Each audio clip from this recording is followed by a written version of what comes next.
There you go. I shall. Hello there. Hello there, Mr. Retro.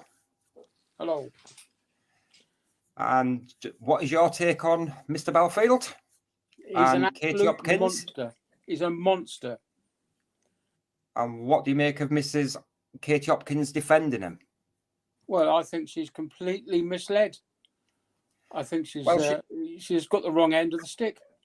She does mislead people because, unfortunately, since all this has been going on, she mentioned her own court case she had and lost. Now, what she fails to mention was she was offered a Part 36 offer, which means it's an out-of-court settlement for £5,000. And she basically told them to go and sling the rook. So, unfortunately, the court took a very dim view of it and hammered her. Yeah, I believe she was bankrupted. Well, it cost £300,000 for her own legal fees, plus the same for her opponent's legal fees, plus £25,000 in compensation. Yep. All she had to do was keep her mouth shut. All she had to do was pay the £5,000 out of court settlement, but she refused. Yeah. Well, like I said, if she kept her mouth shut in the first place, she wouldn't have had to pay a fine at all. But she wants to defame people, then that's the price you've got to pay.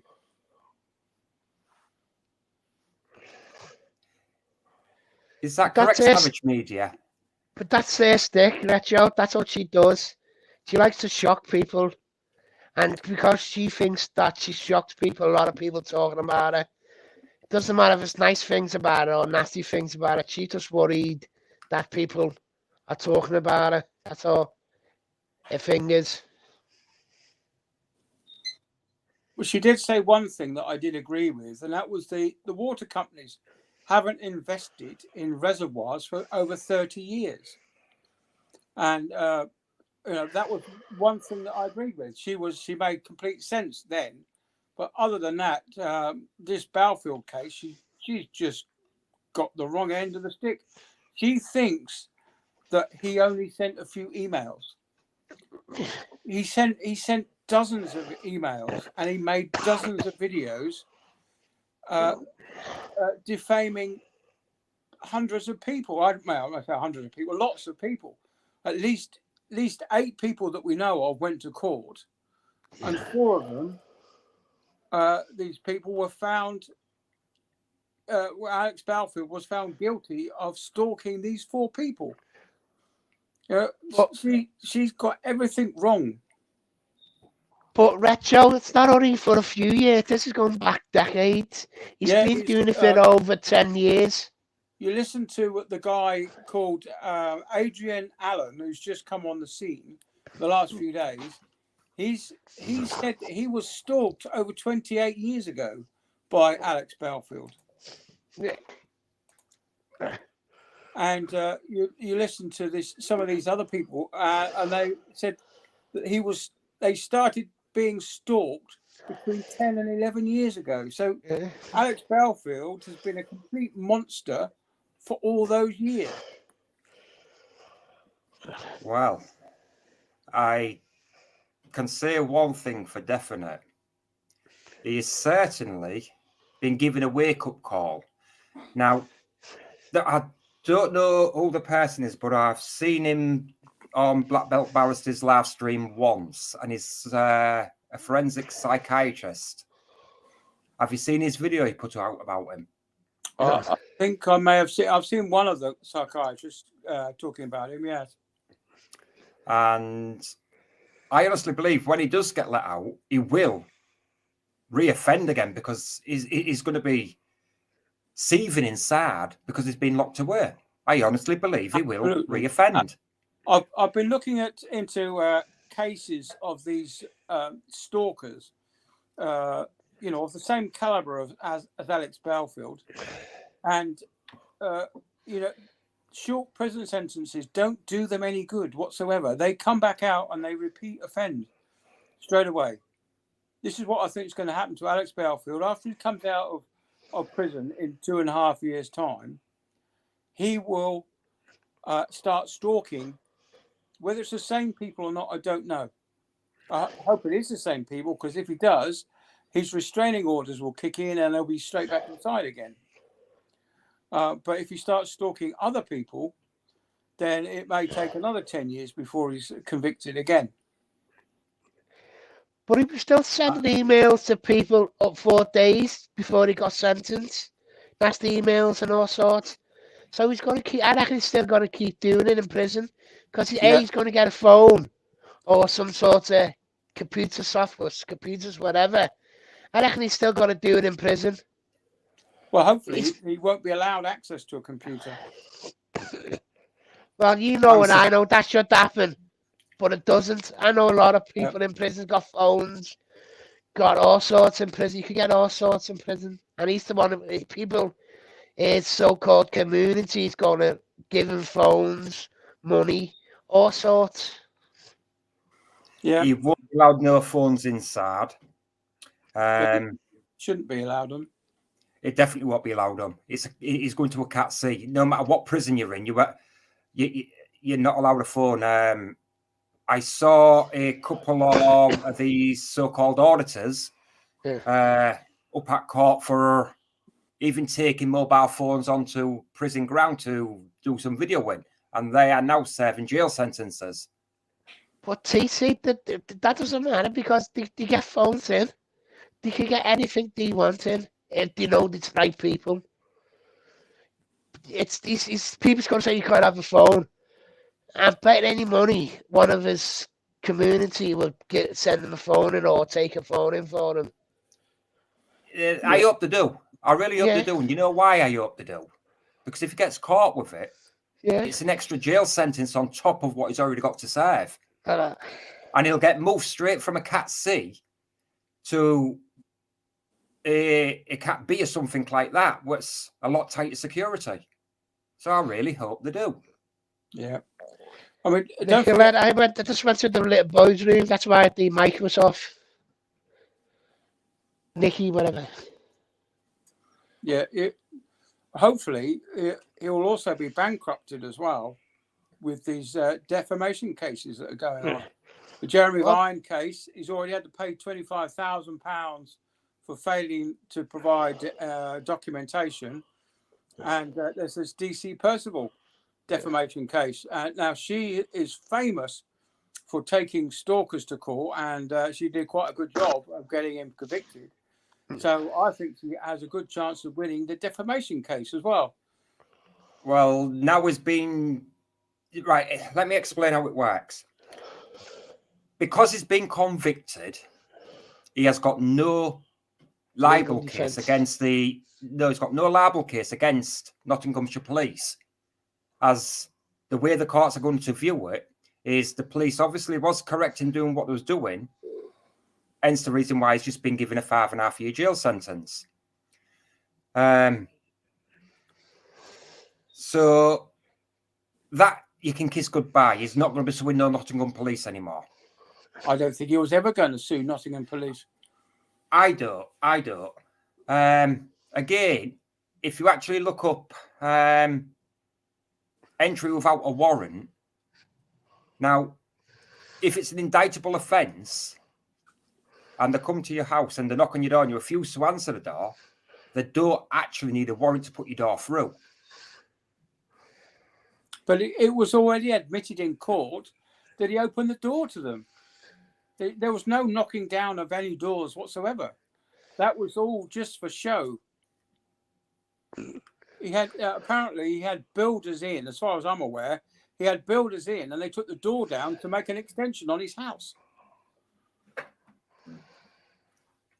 Again, what came out in court, if you actually followed it very closely, like I did myself, when he first started this voice of reason, and I use the term very loosely, he was actually living in his mother's spare bedroom and doing it in his mother's kitchen. And then his brother started allowing him to do it in the kitchen. Then he gets £300,000 donated, and guess what he suddenly turns up with? A nice new house. And also, TC, in the last 7 years, 8 years, he never went on a holiday. And all of a sudden he's going to Las Vegas, Spain, Right. all sorts. 1 second, Bobby. Let me just answer a question Nick has put about Anna Breeze. I can't work out if she's on his side or not. Yeah, she's playing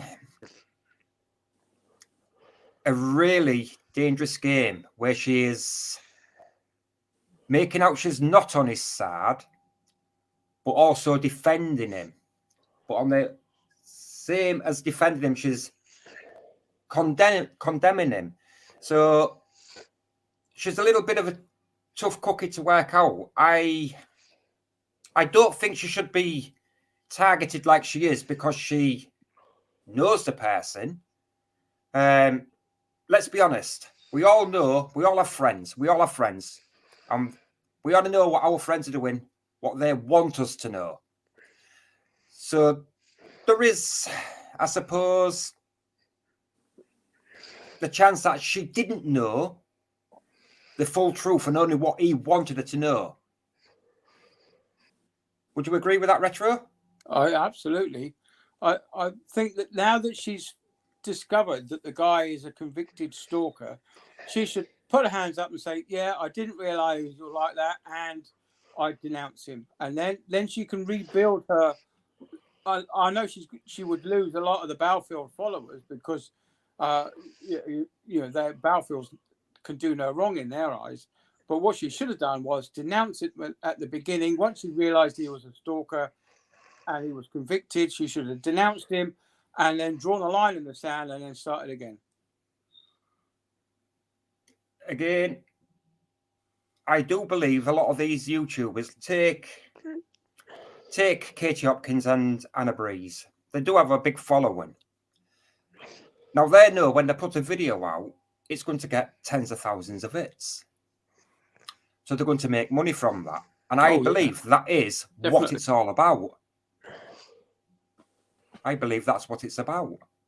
It is. It's all about the YouTube hits.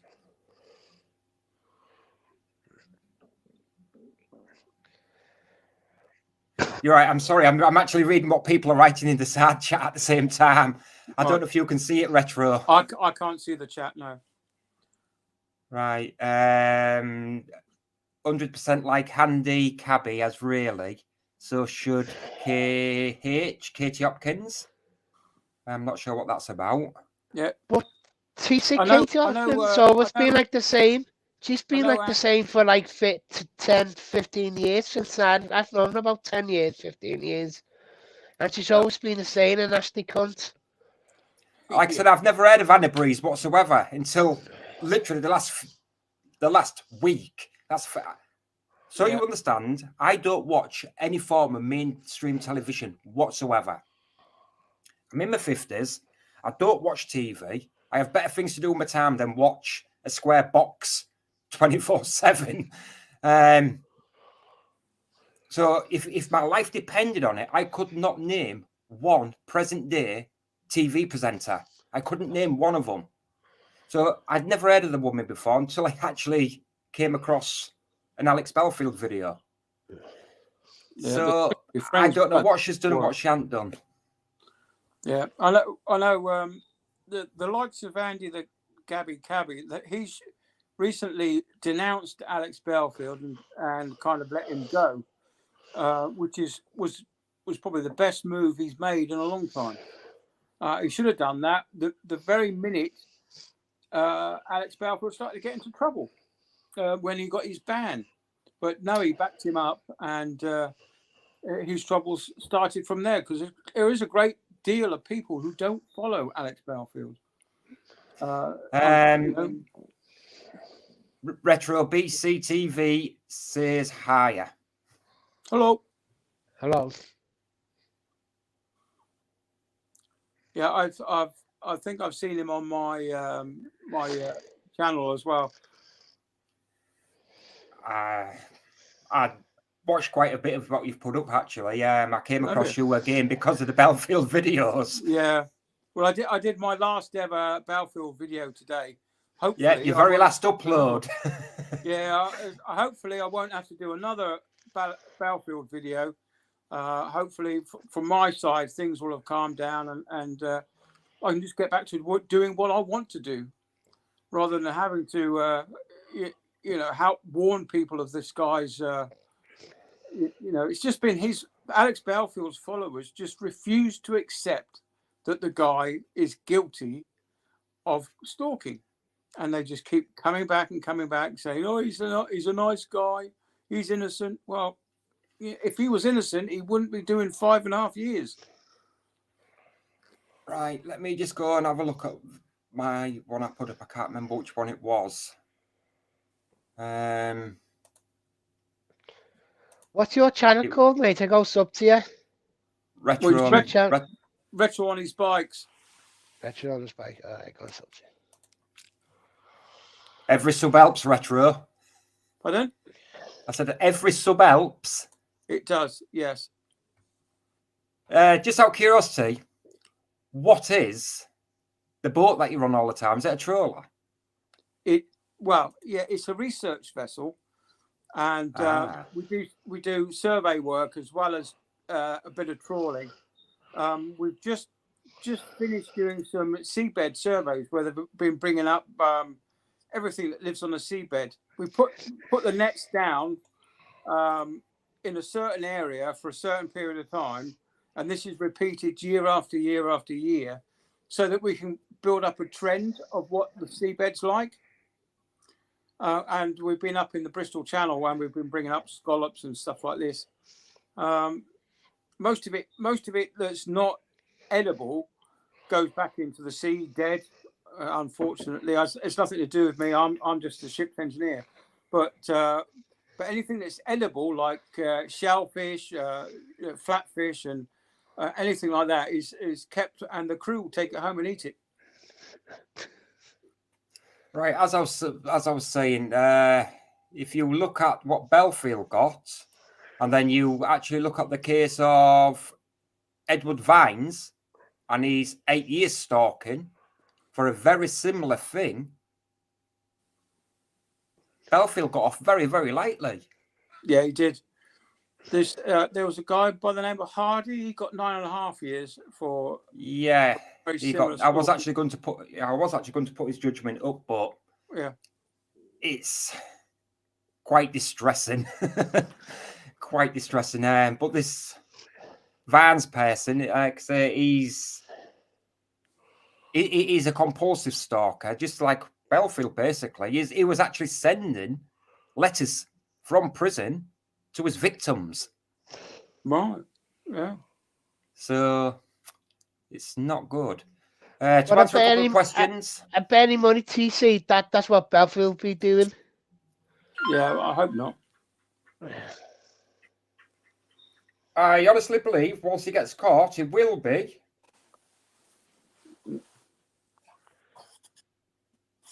Yeah, right. Bobby, your sound is really crackly, apparently. And I can't help it, TC. It's just been a problem, you know. This is where I am. Right. So if that's right, can I ask you when you're not actually speaking, just to mute your microphone? Brilliant. Thank you. Right. As I was about to say, I do believe if he does get done for embezzlement, or should we say deception and fraud, then he will get a proceeds of crime order slapped on him. Yeah. Which means house sold, car sold, anything that's been deemed to have been bought with the proceeds of crime. Yeah. So I don't know. I think he's got himself because of he couldn't let go of being dismissed from a job. He couldn't take it on a chin like a man with a pair of bollocks. So what's he do? He's gone and got himself into a hole. Yep, I think his behaviour started to get more and more erratic and outrageous. I think just before he had his house raided, and I think from the little snippets that I've seen, I believe that he was aware that the police were going to investigate him for stalking. And that is when he started to ask for donations. I think he knew that he was going to be screwed by the courts, and he made up some fantasy about suing the BBC, suing the Nottinghamshire police, just to get enough revenue together so that he could defend this court case. And then obviously I believe that some QC said to him, you know, mate, you're screwed. You're going to go down. And that's when he started going on all these lavish holidays to spend all this money that he'd got from you guys, from his, not you in particular, but his followers. He went out on these lavish holidays to Las Vegas, flying out first class and staying in top hotels. I think he knew that he was screwed, and he was just trying to get rid of the money, so that he wasn't there to be taken off him. Nicky brings up a good point. I think there. you're right, TC. So I think that's what he sacked what he done. Because he's knew for a few years that he was going to go down, because a lot of people's going to sue him, and then all he was doing to them was saying, well, I'm going to sue you. He's going to sue thousands of people for whatever he's going to sue them for. He was telling people to be in the police, give them fake police reference numbers, etc., etc. So he knew that what he's doing was wrong. Yeah, I agree. Yeah. Nicky makes a good point in the sad comments there. Alex, I'll never ask for money. Can I have your money? Just £1 will do. It's like I said, I never ever watched him from the beginning or out like that. So I couldn't really make too much of a judgment on him. The only thing I can comment on is anything that's happened in the courtroom. And the odd little video that I did actually watch, which again, the last video he uploaded, I'll be back soon. That there is basically saying to his victims, I'm coming back for you. I'm coming back, and there's nothing he can do about it. Yeah. Yeah. I do think that he will come back and he will reoffend. I think 2.5 years isn't long enough for that type of person. Well, I don't know. I'm reading. Did you say yours actually on an iPad retro? Yeah, it sat on my knee. And what's that you're drinking? Is it? I don't suppose it's lemonade, is it? Oh yes, it's lemonade. It's a gin and tonic, actually. I'm a teetotaler, so you know I know you need that body wash when you get out there in the North Sea. I have just spent 3 weeks at sea with being teetotal, and it's after 9. Well, normally after 9 o'clock I have one, but as it's a Sunday, I had one a bit earlier. You only live once. Would you mind me asking what your first name is? It's Andrew. Andrew. Well, I'm Tony, and obviously Bob is Bobby. Hello there. Hi. People call me TC. Nice to meet you. Yeah, nice to meet you all as well. Well, it's certainly a bit of an eye-opener, wouldn't you say? Oh, it's definitely been an eye-opener, especially as how so many people refuse to believe that they've been conned. As someone once said, it's easier to con someone than it is to convince them that they have been conned.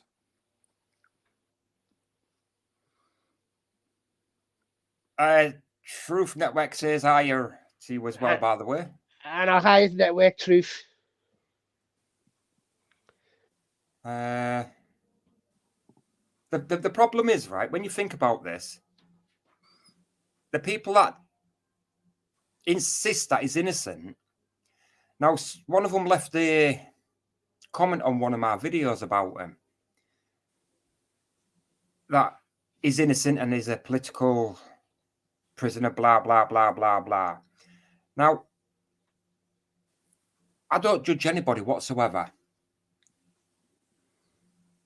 But if you actually go and on your own channel, for instance, click on people's videos, should I say comments that are leaving comments defending him, some of them do actually have videos up of themselves. And they're far from the sharpest tool in the box. Yeah. Quite a lot of them are a bit slow-witted. And also, TC's got loads of people in the 60s supporting him as well. You see, here's what I don't get. The crying free speech is dead. But free speech isn't dead. What is dead is stalking and harassment and sending vile pictures and phone calls to innocent victims. I understand, correct me if I'm wrong here, but I understand he didn't even know one of his victims and he tried to destroy his business. Yeah. Well, this Adrian Allen has put out this video from one of Belfield's victims, and he said that Belfield tried to get him sacked from various jobs, and of course he couldn't get employment because of what Belfield had said to prospective employers.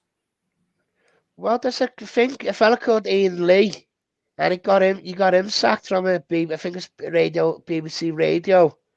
He told the BBC that he was emailing people trying to get their details so he could publish it. So he got the sack from the BBC called Ian Lee. Yeah. I've been watching some of Ian Lee's stuff, and he got quite emotional when recounting some of the activities that Belfield got up to. Obviously, the stress of the court case has taken its toll on him, and he broke down in tears, I believe. I didn't actually watch all of that video that he put out there, but it's quite disturbing. But like I said to TC before, I phoned in to his channel to have a go for him. I give him loads on his channel, Alex Belfield. After that, I was getting funny phone calls. I can't legally say it was him, but I've never had them before, and for the last couple of months, I haven't had them again. Oh yeah. Can I ask everybody who's listening and all is here and will ever watch the video back? Do you think Katie Hopkins ought to be charged with conspiracy the way she's defending Alex Belfield? And the latest video she put up, what was it? He's been sent to jail. What was he sent to jail for again? Oh yeah, that's right. A few videos and alleged victims. Yeah, You think she ought to be charged for that? No, but you see, TC, you've got to realise about Katie Hopkins. I don't believe half the stuff that she says that she believes. She's a shock jock. That's it, stick. Yeah. I've known her She for might be a about... shock, Bobby. She might be a shock jock, right? I understand that, but that is still causing distress to the victims. Would you not agree? I agree with these TC, but that's her stick. I guarantee you that if you talk to her one-on-one, she's a cunt. Don't get me wrong. And she's a nasty cunt, but she doesn't believe that most of the stuff that she says on YouTube. She was on a program called with what's her name, Alice Sugar, a few years ago. It's The Princess. Yeah. The thing is, she's never defamed anyone since that I've heard while she's been on YouTube. She's always very clever at not defaming anyone again, and it's one of the few saving graces that she has, is that she's quite respectful in that respect, and she doesn't really use swear words like Belfield would have done. That's her only saving grace, really. She had to go with one of the Nolan sisters. She had one who had cancer. See, she picks on people that she knows if she picks on people with cancer, she's going to get a backlash of a lot of nasty comments. And she gets off on that. That's the type of person she is. She gets off on. It doesn't matter, you can say she's beautiful, whatever. She gets off on people commenting about it, talking about it. That's all. If you didn't talk Okay. about it, what? Have you got headphones or something like that? Yeah, I've got them on, yeah. Right, maybe take them off then, because it's really hard to hear what you're saying, because it sounds like someone's scrunching loads of paper up at the same time. Hey, Ben, give me 2 seconds then.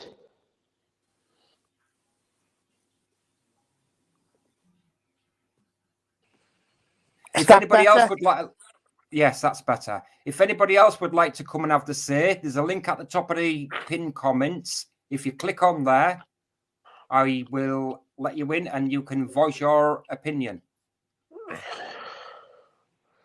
So what do you make of the Anna Breeze then, Retro? What do you make about her and the video she's made about Mr. Belfield in the last couple of days? Well, I haven't really had a chance to have a good look at Anna Breeze, simply because I've been away for a long period of time. I've only just come home. I came home Thursday night, so I've been chilling out and trying to recharge my batteries, as it were. So yeah, hopefully Monday, I'm ready to start work in the garden and get down to doing a bit more of this research into this Anna Breeze woman, because she come up on my radar a couple of days ago, and I was actually following her at one point, but I never actually got to watch her video, so I've unfollowed her and left it at that for the minute. But yeah, she doesn't seem to be firing on all cylinders either.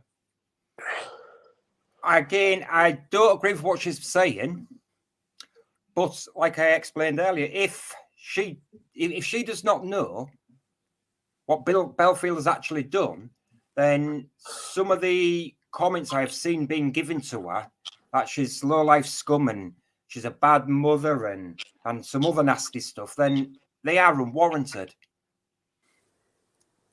Yeah, well, she should know what the Belfield got up to, because she was apparently the last time I really saw her was when she was commenting on the court case.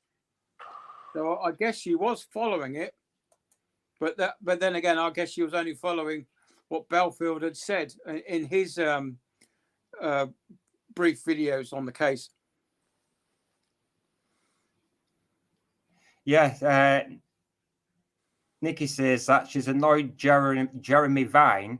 He retweeted a remark about her being a grifter. Again, I've never ever been on Twitter, so I wouldn't even know. I stay away from all that, and that way then it's less grief, shall we say. Yeah, because I don't spend a lot of time on Twitter. I think I do have an account, but I haven't followed Jeremy Vine on Twitter at all. Again, that is somebody else I didn't even know existed until the legal case with Mr. Belfield. Yeah, well, I used to listen to his. This was years ago. I used to listen to his phone-ins on BBC Two, BBC Radio 2. Sorry. Good evening, Mr. Savage. Good evening, gents. Good evening. Yeah, Nikki, you're absolutely spot on. She's a grifter. Jeremy Vine called her out for it, and she keeps on putting out these posts saying, "Oh, I can't talk about on YouTube. You'll have to come over to my Patreon." So she's just grifting for money. Again, it seems to be a common theme that runs through YouTube with a lot of the big YouTube people. Well, you can understand it. You know, over 100K, you'd want people on Patreon so you can keep hold of your subscribers, and it's easier to communicate through Patreon than what it is through YouTube. With YouTube, a lot of the videos and things get missed in the algorithm, so it's easier to keep contact with your patrons through the Patreon system. But to encourage people to go over to Patreon from YouTube, just to listen to you spouting on about Alex Belfield and how hard he's been done by, when really you're saying the complete opposite on YouTube. I mean, that just screams grifter to me. Well, I don't think she's as big as Mr. Belfield's grifter was. No, I don't think she's in that sort of league. But at the same time, if you're making, say, on average between £400 to £600 a month, it's worth getting your people to go over to Patreon. And what do you make of the Mr. Belfield and Mr. Savage? If you don't mind me asking, what your first name is? My first name's Ian. The sentence was far too short. He should have been given 1 year for every year he had stalked somebody, and he had been stalking for 11 years. So I think 11 years would have been more appropriate. Unfortunately, the maximum is 10 years. Well, they could have given 20 years if they run concurrent. It would have sounded a bit more helder. Well, that is true. That is true. But Judge Saney did make it clear, didn't he, that if it had been more recently, he would have been given the new tariff. Because these offences started before the new tariffs came in, he had to be tried on the old system, and unfortunately, on the new system, he would have got 10 years. He definitely would have got 10 years on the new system. TC, mate, I had to go, mate, because my signal's really bad. I might no worries, later on. Night or night, Savage night, retro. I sub to your channel in a minute. Night. All right, thank you. Take care, Bobby. All right, speak to you soon. As Nikki says in the comments, it's all about the money. Isn't it just? Well, it is. As long as you can use Alex Belfield's name as clickbait, people are going to, click on there. Even if you only got their attention for 1.5 to 3 minutes for what you're spouting. All right, okay. I mean, Anna Breeze and the likes of Katie Hopkins, that they stand to earn money from it. Yes, especially with the numbers of views that those people get. It's several thousand. It's quite a lot of views. To be honest, I think Andy the Gabby Cabby's probably been the only one, all right, okay, who said his piece about it and then left the subject alone, doesn't want to cover it anymore. I don't know. He put one out. Was it today or yesterday? Oh, did he? I don't subscribe to him, so I don't. I do. It just pops up in a feed occasionally. I do.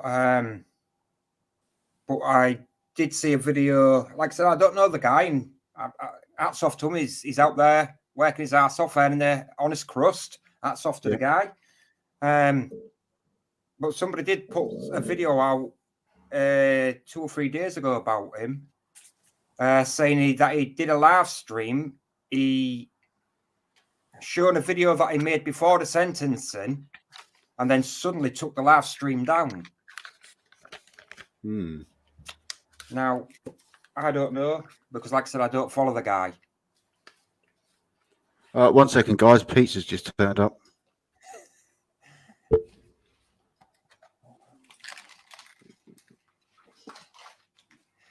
So you think the sentence was far too light then? Oh, yeah, definitely. Like Ian just said there, 10 years would have been, I said 10 years will be what he should have got for stalking. But obviously the judge was a bit lenient, given the fact that it was his first offence. But 10 to 11 years worth of grief for his victims. That's it's pathetic ruling, really. And I think my earphones that one's dead. Oh well, never mind. So I forgot what I was about to say then. It'll come back to me. Yeah, I think we all suffer from that from time to time. It's my old age. I'm getting old in my old age. Yeah, same here. That's what I was about to say. What do you make of him, of it coming out in court that he's a part of the alphabet people? I think that was a complete lie.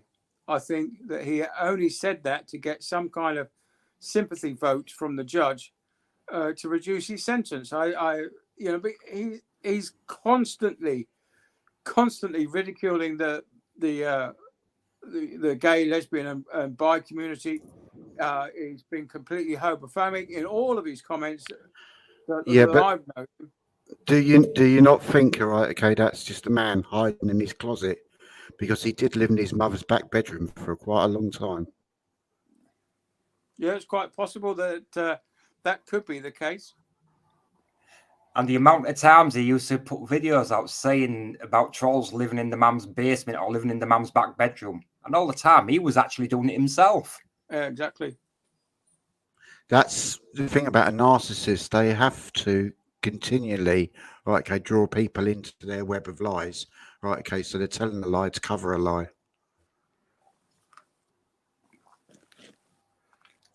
The guy, I think he's going to have a bit of an hard time in prison. And I'll tell you why I think that. Because Alex Belfield is like Marmite. You either love him or hate him. I prefer Bovril. Well, I don't mind Bovril, to be honest with you. What I mean by that is, I don't know if you've ever been inside a prison, but when you get a lot of men locked up in a jail and you get someone like Mr. Belfield walking around constantly spouting his shit, eventually they're going to get pissed off with him. I think in Alex's case, right, okay, he would have been put on Rule 43 straight away. He wouldn't be out in general population. Do you reckon? Yeah, because he's a known celebrity, right? Okay, there's a YouTuber I listen to, ex-Army Paz, and he's an ex-prison guard, and even he said, all right, okay, you go on numbers straight away.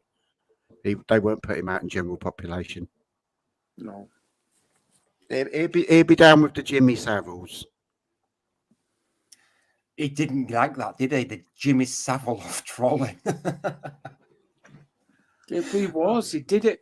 He did all this stalking in the 2 years that I first heard of Alex Belfield. We didn't know about the stalking then, but he'd already been stalking for 8 years by that time. You know, when I first saw him, he seemed to be quite. He was doing lots of news stuff and reporting on the news, and because I'd just given up my TV license at that point. And so, he seemed to be a good source of news. But then he slowly started on with the Carol Vordenauks and all that kind of stuff, which to me was just over the top. It was just, it wasn't right. I used to watch him, right? Okay, in his early days when he called himself the Isolation Station. Oh, and, I never was just for that. Right. He did used to speak. Sorry, a lot. Ian. 1 second, please, young man. Larry, if you would like to come and voice your opinion, if you click the link at the top, it'd be really interesting to hear why you think that. Larry Johnson, Van stitched him up. I don't. It'd be really it would be really interesting to come and voice your opinion and why you think that Van stitched Alex up. Please click the link at the top of the pinned comments and come and join and have a debate. Yeah, with regards to going back to what I was saying about the isolation station, he was quite good. He was, quite knowledgeable about what was going on, and he didn't have all the airs and graces about him. And he, I think at that time when he first started up on YouTube, he was still in his mother's back bedroom because he didn't have the house then. So I used to listen to occasionally. He never used to go live. He used to do like pre-records all the time. And it was quite interesting then. But once he started getting more into more into YouTube and started getting, a few more followers, his whole attitude changed completely. And I could see right through him then. I knew straight away he was a narcissist because it changed from telling you what was going on local events and things like that to me, me, me, me, me, and me. And I'm thinking, fuck me, mate. All right, okay. You make Meghan Markle look silly. And his whole demeanour changed. And I don't know if you noticed it, whether it's Botox or what it was, but his eyebrows seemed to get higher and higher and higher into his forehead. And he became self-obsessed. And then when I started watching him when he got his house, right, okay, and he bought all that tacky furniture, I thought, fucking hell, man. If that's all you got in your life, you're a sad, sad man. Pink flamingos in the back garden. I mean, that tells you something about somebody's sexuality, surely.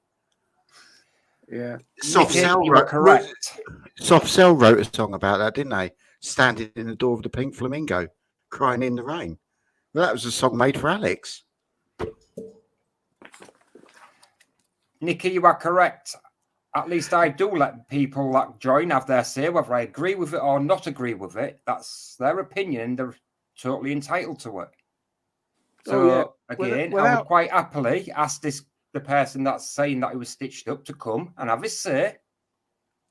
But we're all adults, and if we act like adults, then there'd be no problem. If you can't listen to other people's opinions, how can you form a correct opinion if you've only got your own view to go on? But if you listen to other people's opinions, you might change your opinion slightly. Two sides to a coin, isn't there? Yeah. So you might say something that I've never heard before, and it might strike a chord with me, and my opinion will change because of it. Yeah. Exactly, or you might say something which influences me to feel different and think different about what is. Yeah, exactly. This is why we should have these debates and conversations.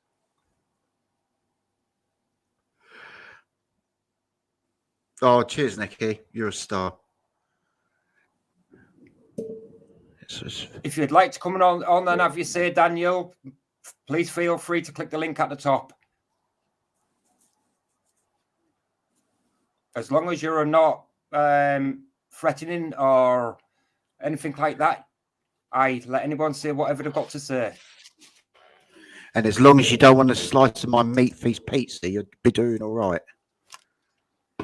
Meat feast? Well, I ain't had nothing to munch on yet, so how about sliding a piece of that down the microphone? Yeah, right. I don't share. I'm a greedy bastard at the best of times. I need all the fat I can get in me at the moment. I don't know. Looking at that picture, you don't look a slim guy.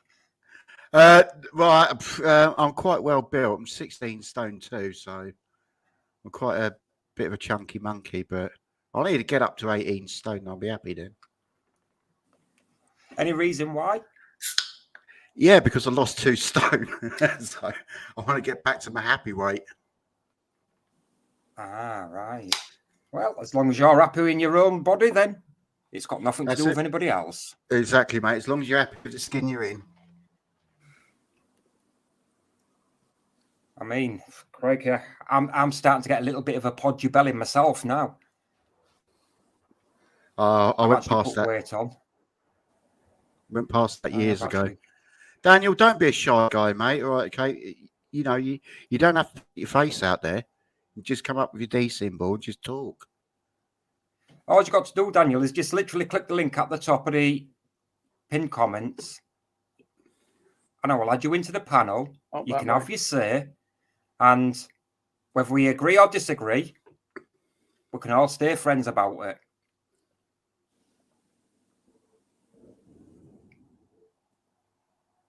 It's no different to talking on the telephone, is it? Look at myself and Savage.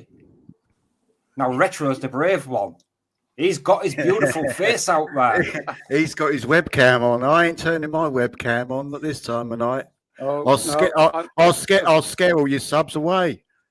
I've never hidden my face. Every video I've done, I've always been this full, chiseled good looks. It's all that bike riding you do that keeps you fit, isn't it? Oh, definitely. It's all that Definitely. What happened about when you got knocked over on it? What's happening about that?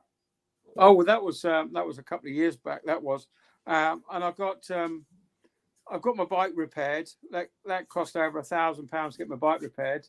£1,500 worth of clothing and rucksack got destroyed, and I got £3,500 for 2 broken ribs.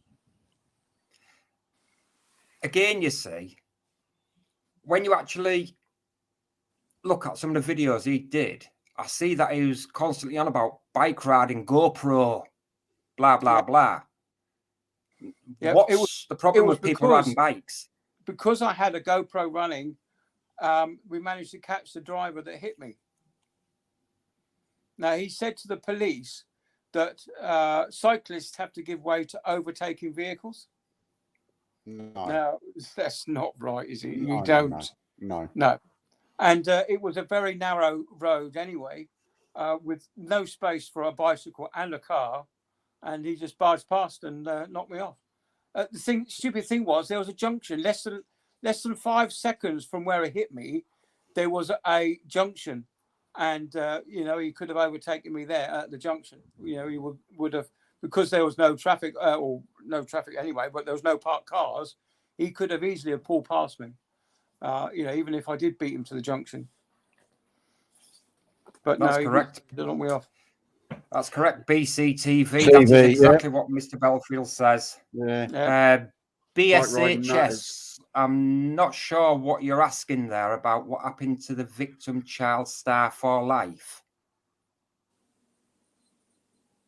I'm not sure what you're, unless you're on about the little girl star and the 2 vile cretins that killed her. I think anyone that kills a child should get life. And I mean life, not they didn't. Years. They didn't. And seriously, I know the way that I do my videos isn't the best way because it's computer generated voice, and I do that for multiple reasons. I have a lot of people from overseas that listen to my videos, and they find it easier listening to than my accent. So if you actually go and have a look at Baby Star, I've actually put the full judgment up and the medical report, and it is really, really horrifying what they did to that little child. And you know how long they got for it? 7 years, and one got life. Jeez. Yeah, they both should have gone down for life. They should never have come out of prison. You can't do that to children. There should be set rules and tariffs for certain offences all across the board, depending on what it is, but there should be definite set tariffs, and I think a lot of them should be a lot more weightier than what they actually are. Yeah, I mean, this is what I've had. I've had a lot of Belfield's followers saying, "Oh, he shouldn't have got that long in prison because rapists have had this amount of time in prison." Yeah, some of them only get like 20 months and things like that. It's a different case. It's a different judge. It's a different everything, so you can't judge one on the other, bearing in mind that it's all different. Yes, BCTV, that is on my channel. I got a funny feeling in the Belfield case, though, Judge Saini or Saini, or whatever you pronounce his name, I'm not sure. Right, okay, he probably got pretty pissed with Alex, right, okay, reporting on things every day, right, and also trying to brown nose the actual judge, saying, "Oh, he's one of the highest judges in the land," and they're having to bring him up from London daily in a chauffeured car and all this sort of stuff. So he's probably sitting there watching these videos thinking, "Do you know what, mate? You're making me look bad in a bad light." Yeah, no doubt about that. And there's no judge who's going to take kindly to it. There was also lots of omissions as well. There wasn't anything about the thing about taking photographs of one of his victims' children and then posting the photographs to his home address. He wrote liar on the child's forehead of the picture and sent it to them. Yeah. He He's- accused a child of being a director of Jeremy Van's business, didn't he? Well, apparently, right, okay, they were prostitutes, is what he was saying. They sell their, their bodies on I can't remember what the page is called now. What's that thing called? OnlyFans. That's it. OnlyFans. That's it. But it's the way he kept on calling them prostitutes. Which, I mean, Kerry Katona's been on OnlyFans, and God knows how many other people are on there. I've never been on there myself, but might give it a go once I put a bit more weight on. You never know. I might get a couple of shekels for a good laugh. Maybe I could become a grifter. Hey, I suppose if you do another stream later on, once I've set up my OnlyFans, I could, grift a bit off of here if you want. I don't mind, fella, if you can get yourself some views from it. I think people are paid to unplug. Same with me, I think. If you can get yourself some views from it, fella, you crack on. I don't mind. I'd love it. No, not really. I suppose I could always go and get the Nicky leather thong out. Nicky wants Alex on OnlyFans. No. You imagine that? Prison jumpsuit. Yeah. With his bar of soap hanging out from between his legs. Dear me. What I would like to say and point out is this video isn't designed to bash Alex Belfield, Katie Hopkins, or anybody else. It's here just for people to voice their opinion. Obviously, it'd be far better if they came up, like both of you to have to voice your opinion, because it's easier to get the meaning by the tone of the voice, but by the tone of the voices that they use. That sooner than typed words on a comment, which can be taken anyway. Yeah. So anybody in there, anybody that's watching, and I mean, there's 50 odd people watching at this moment in time. Please feel free to click the link. Please feel free to come up. I'm sure these two beautiful gentlemen here will be more than happy to discuss anything with you. Oh yeah. Definitely. Dead people stuff. What is OnlyFans? I'll tell you what, mate. I'll send you a link once I've opened my page. Yeah. Thing is, Belfield's followers that come onto my channel, they're a bit like seagulls. They fly in, they shit, and they fly out again, and you never see them again. They don't come back in and explain what they're talking about. They just come in, leave a nasty comment, and then that's the end of it. You never see them again. It's just I just don't understand why they feel they need to do it. Or they come in, they leave a comment, then they block me so I can't see their comment. And it just goes from there. Dead people stuff. I think this is aimed at you, Retro. We're talking about OnlyFans. I think this is aimed at you. Strap me to the mast, Skipper. Oh,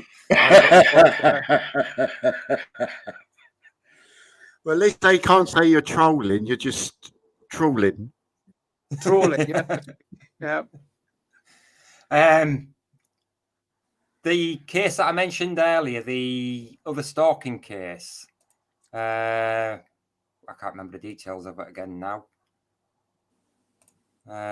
What was the Summit Vans or whatever? Edward Vans. The judge from that case is actually calling for stricter sentencing. Well, I think there should be stricter guidelines for this. I really do. Like I said, in Belfield's case, maximum of 10 years, like you said, I think the judge was lenient on him. I really do think the judge was lenient on him. He's also saying, if you actually read it, he's also saying about social media allowing people to make fake accounts to carry on doing the stalking.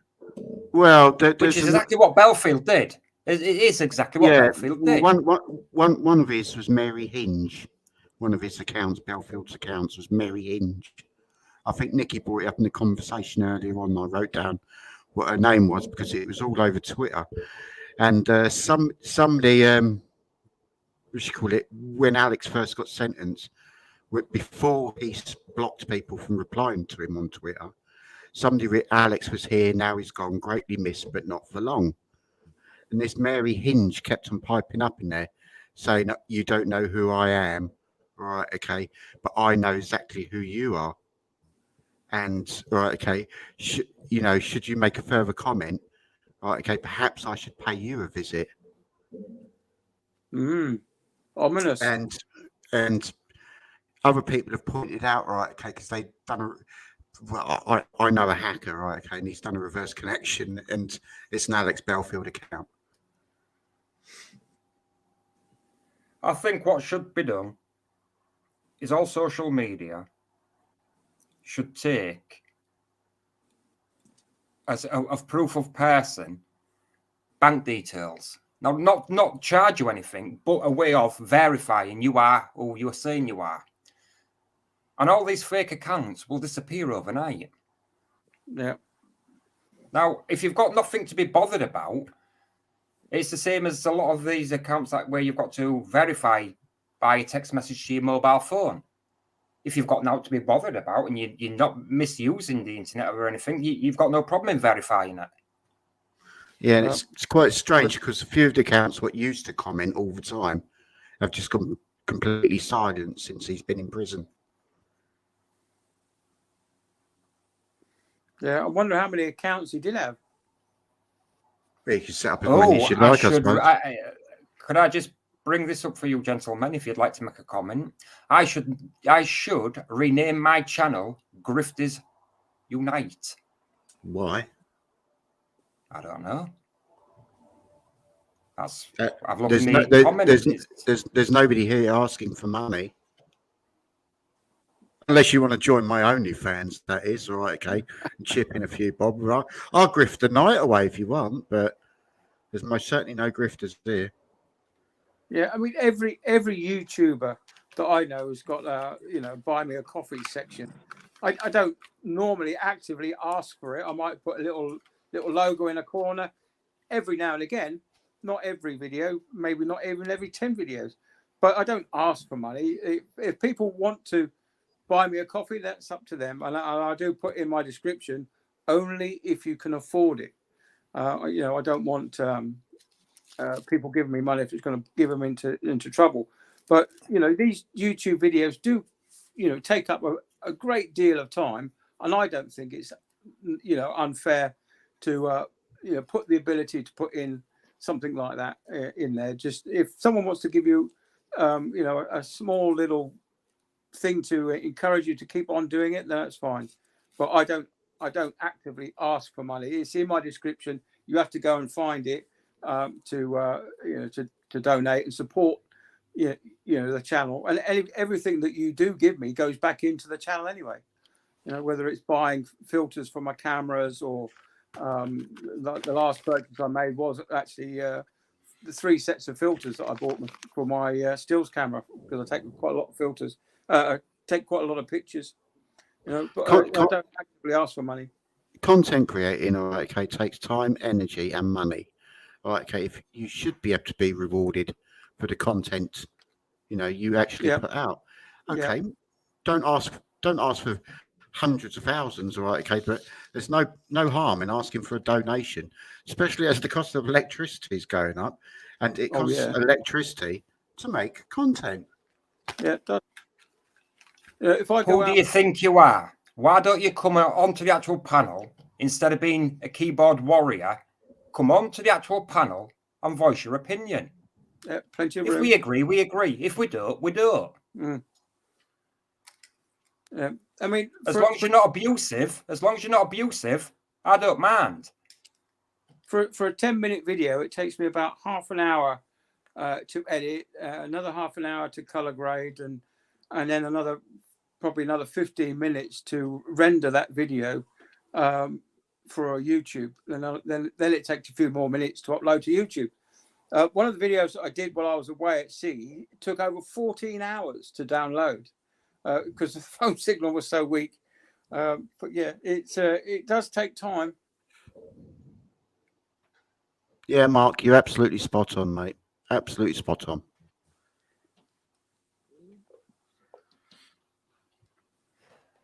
I agree with you, Mark. I agree with you 100%. I didn't see what Mark said. If other people had come forward, he wouldn't be getting out for a very, very long time. Yeah. Ian Lee should have said something. He said he was frightened to come forward at the time. He thought that Belfield was going to sue him, so he kept his mouth shut. Yeah, because Belfield made up a crime reference number which didn't even exist. But Ian, took that as being gospel first off, and then the more he sat and thought about it, he thought, well, I'll jump the gun on Belfield and I'll ring the police myself. So he rang the police, gave them the crime reference. They said, that isn't a crime reference number. But Belfield's trick is as soon as he doesn't like what you're saying, he starts, well, I'll sue you, I'll sue you, I'll sue you. And he's done it to a channel on here, Jimmy Savile. All right, okay, so Jimmy Savile. And that's just been taken down again. One of the last little things what Belfield managed to do, right, okay, before he got banged up was to send him a threat saying, I'll sue you. Right. Retro, I know you can't see the chat, what's going on. So before Nikki exercises her powers, would you like to respond to a comment? This retro bloke is a grifter, end of. Really? How much money do you think I've made out of YouTube? Like I say, before Nikki exercises her powers, you can respond to this person. Well, I've made nothing out of YouTube. I think I've had this month. I've had one person give me donate £5 to buy me a coffee, and of course that's still in the system. I need to get another £15 before they'll get the money out of it. Again, it's just another Belfield brain dead supporter. That is all it is. And the person is obviously trying to get a rise out of you, which I take my hat off to you, Retro. You're a bigger man. You haven't responded to the clown. No. It's these people have got no idea whatsoever. It's I don't. How you've never seen me ask for money.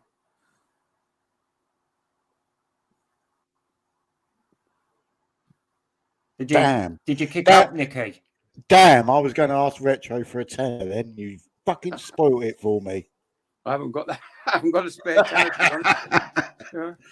Fucking hell, man. I thought he was going to get my pizza for me. Come on. No. Well, what do you make of him putting the video? What do you make of Mr. Belfield putting the video up that he's not going to be suing the BBC anymore? Well, we all knew that was going to happen. We all knew that he wasn't going to sue the BBC, but we then find out that he was going to sue the BBC for £12,000 worth of lost earnings, but the time period for that time period expired about 6 years ago. Yeah. So he could never have sued them. It's got statute of limitations 5 years.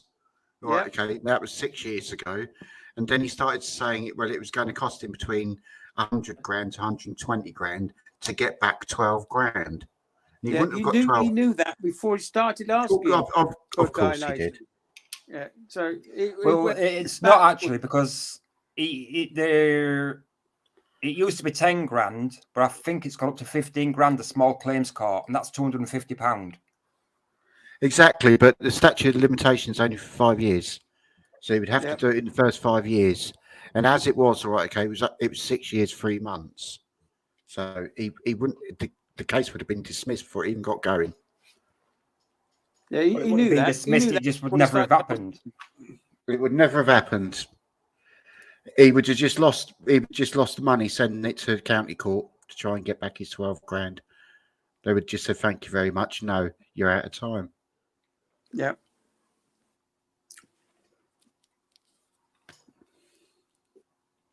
I agree with you, Joe. It's very understandable indeed. You really need to be able to. What was it? Right. Have you got this on full screen, Retro? Yeah, as far as I know, I have. Right, look to the right-hand side. You Yeah. should be able to see, because I'm assuming you're watching this in StreamYard and not on YouTube. Yeah, I am. Yeah. So you're in StreamYard, right? On the right-hand side, you can see there's two lots of comments. There's the YouTube comments and there's the private comments. You go to comments and then you can read what's in the chat. No, I haven't got that. Then take it off full screen. Yeah. So on the actual video itself, I can go and get my phone and I can look at my phone while I'm looking at this. One second. I'll go and find my phone. Oh, we're done with it. You didn't lend it to Belfield, did you? No. Found it. On it. What are you doing up there? The dog was on the setting. I don't know if you saw him or not. Right, let's go. I've got the phone. Right, YouTube. make sure you mute it. Yeah. Volume down. Right, so where are we at now then? Library. History. Oh, there we go. I've got it.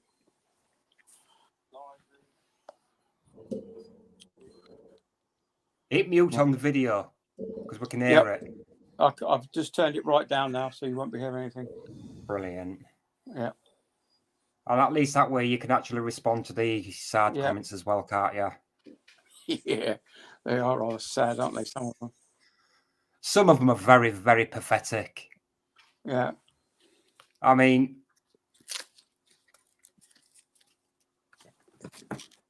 don't you believe in free speech? Yes, there's free speech, and there's a difference between free speech and being abusive. Yeah. Free speech isn't driving your victims to suicide, is it? I'll tell you what. Why don't you talk to Bernie Keefe about free speech and see what he thinks about it? I'm pretty sure he'll tell you, right? Okay, free speech comes at a price, especially when it comes out of Alex Belfield's mouth. Yeah. Yeah, it costs you £4 a month to listen to what his version of free speech is. And then you'll still get shadow banned even if you disagree with him. And you'll still take the £4. And what does he do with his £4 per month? Right, okay, he goes over to Las Vegas and goes and hires strippers.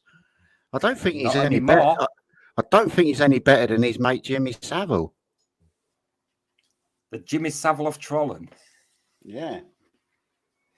Well, he won't be going to the States anymore. No, they won't let him in no more, will they? Because of his criminal record now. He'll be banned straight away.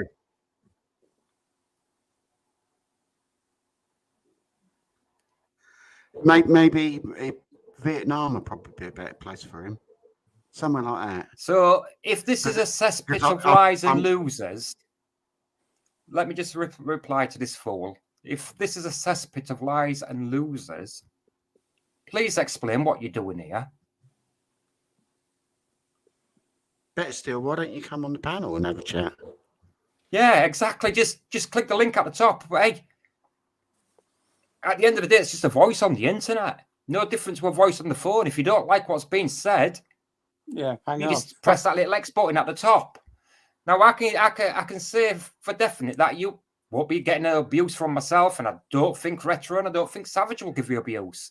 No. We'll agree. If we say something we agree with, and we'll disagree. If you say something we don't agree with. Adults have conversations, not slagging matches.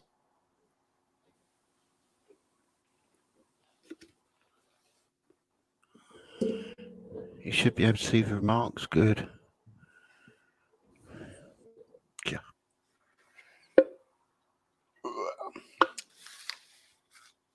It's just so a little troll. It's a troll. The person's a troll, and he obviously thinks he's protected behind his keyboard. Just the same as Mr. Belfield thought. Unfortunately, shit catches up with you. Oh, yeah.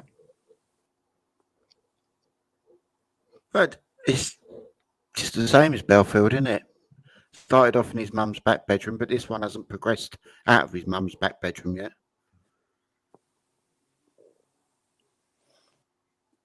Oh, so who's been trolling and then dead people stuff? Free speech for all. Everyone should Mm. agree.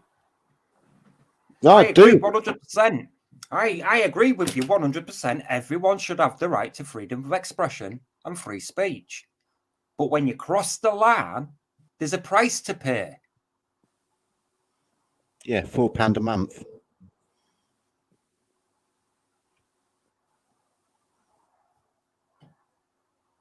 Now let us compare my version of free speech to Mr. Belfield's version. You're still in there typing away, and you're not kicked out and banned. Why? Because I agree with free speech and freedom of expression. Now, I know you don't agree with what anybody's saying on here, and you're more than entitled to that view. Yeah. Now, if that was Mr. Belfield, I'm afraid you'd have been kicked out and banned. Oh, definitely. You would have been Oh, toast. I got shadow banned from Alex Belfield, and I've even had a T-shirt made up saying "banned by Alex Belfield," shadow banned by Alex Belfield. It's I think it's quite funny, really, that he's frightened of free speech, yet he claims to hide behind free speech.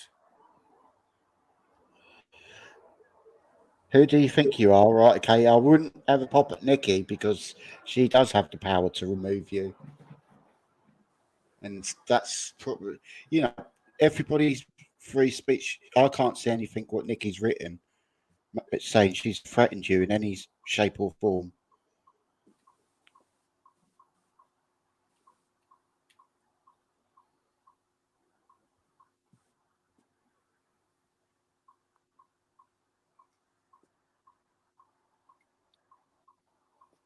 Nikki, check WhatsApp.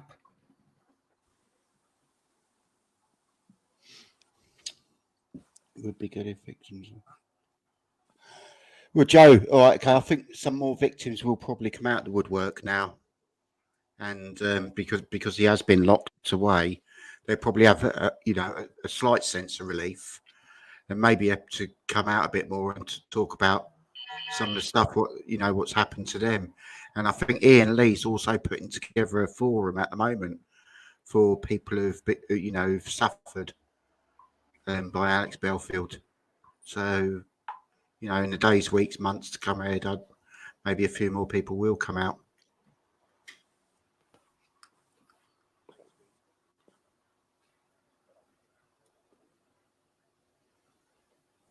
If any of you would like to come on and voice your opinion, please feel free to click the link at the top. Inject some new views into the conversation.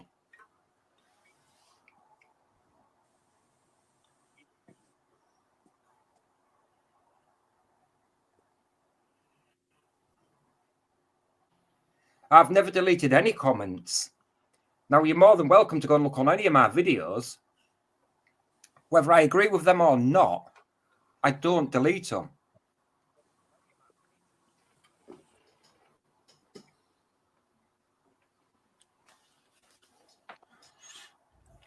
I'll tell you what, I pity you, Retro. If on all them videos you've made of Mr. Belfield, you must have had some right muppets. Oh yeah, yes. I've had people saying that they're going to come round the house. I've had people say to me that karma's a wonderful thing. You're going to get it when you get home, and all that kind of stuff. Deadpool, sorry, dead people quickly. Right, okay. Catherine Boyle, right, okay, does a radio show with Ian Lee. She's Alex Belfield tried getting her sacked from Radio 3 Counties.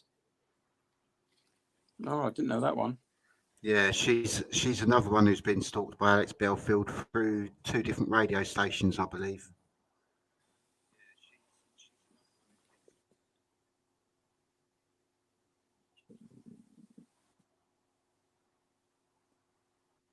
Yeah, Nikki says she's seen the haters on my channel. You need to get yourself a moderator on your channel, Retro.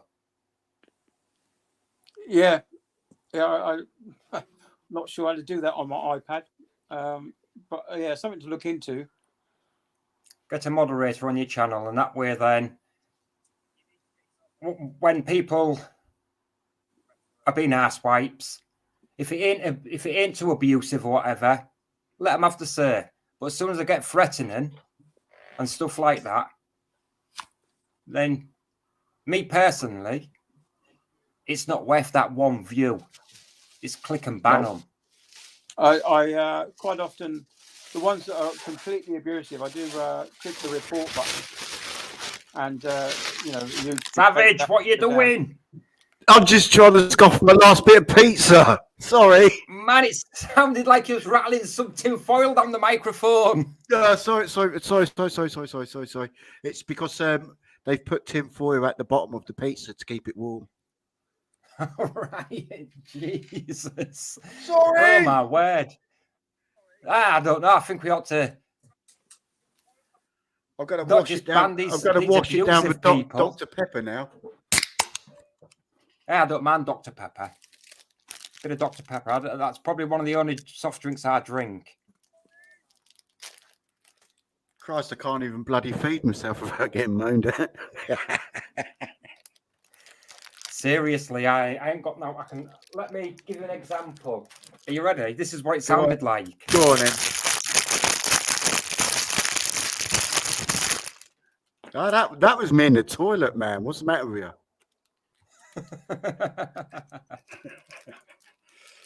Yeah, I know. I should use the mute. You're not wrong. Well, I'm just going to go on mute for a minute. So, has anybody got any opinions on Katie Hopkins and the Belfield situation and the latest video of hers? Well, I just think Katie Hopkins is hanging on to his coattails, really. I do believe that she wants to take over the voice of reason. She did say that, didn't she? Yeah, she's going to go on tour now, isn't she? One Gobshite Live or something. Oh, yeah. She did actually say that, Retro, that she was going to look at putting content up for him.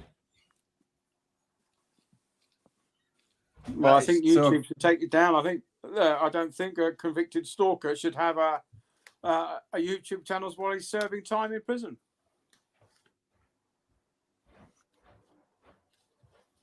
Trouble is, I think with YouTube, because it's still monetized, every time somebody's clicking onto it, right, okay, they're still getting the ad revenue.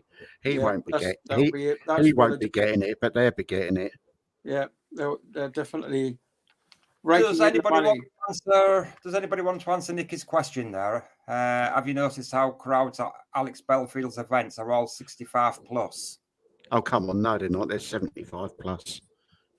You're not being realistic there, Nicky. I've seen them wheeling them in with Zimmer frames. Anybody who does a gig in Blackpool, right, okay, the only crowd you're going to draw, right, okay, is the old age pensioners. You're not going to drag anybody else up there. It's too cold. It's too bleak. If you go around the corner from the theatre itself, right, okay, it's just drug addicts' paradise. Joe Rogan returns. I honestly couldn't answer that. It boggles my mind why they do that. What do you know? What the question I would like to ask, right, okay, is how are they feeling down the Lamley now? Right, okay, because Karen, right, okay, she got behind Alex, right, okay, but she stood out in the car park at times, said to the police, "Well, I'm going to give this video to Alex Belfield." She must be sitting there cringing now. Happy birthday, Joe. Would any of you gentlemen like to sing him a happy birthday? A happy birthday to you. Happy birthday to you. Happy birthday, dear Joe Rogan returns. Happy birthday to you. You sound like Marilyn Monroe there. With a big sloppy kiss from Alex. Oh no, you've just destroyed his birthday. Sorry, but I haven't got the pink cat either. I know. What is it with his obsession with fucking Carol Vorderman? I believe it's because he was the warm-up act for Loose Women, and Carol Vorderman was on the show, and they didn't get on. Yeah, she felt intimidated by him, was her exact words. Really? Yeah. She felt intimidated by him. Yeah, wonder why. Well, he got sacked from the radio station for making lewd comments to the weather presenter. That was BBC Radio Leeds, wasn't it? Yeah. I don't know. No, it wasn't actually. That was Century FM, I believe. I know the weather girl because she's my weather girl here in Hull. When I had the TV license. Is that where you are, Retro? Yeah, I'm in Hull. Oh, really? What part? NHE, BHE, East. HUH. Now, obviously, that's giving you a little bit of information there. Yeah. Yeah. Well, I don't make any secret of it that I live in Hull. As I do. No, you don't live in Hull. You live in Hull. Hull. It's in Hull. It's the other side of that bridge. It's Hull. Yeah, and I do believe there's about 4 people with my surname in this part of the world as well, and the same first name as well.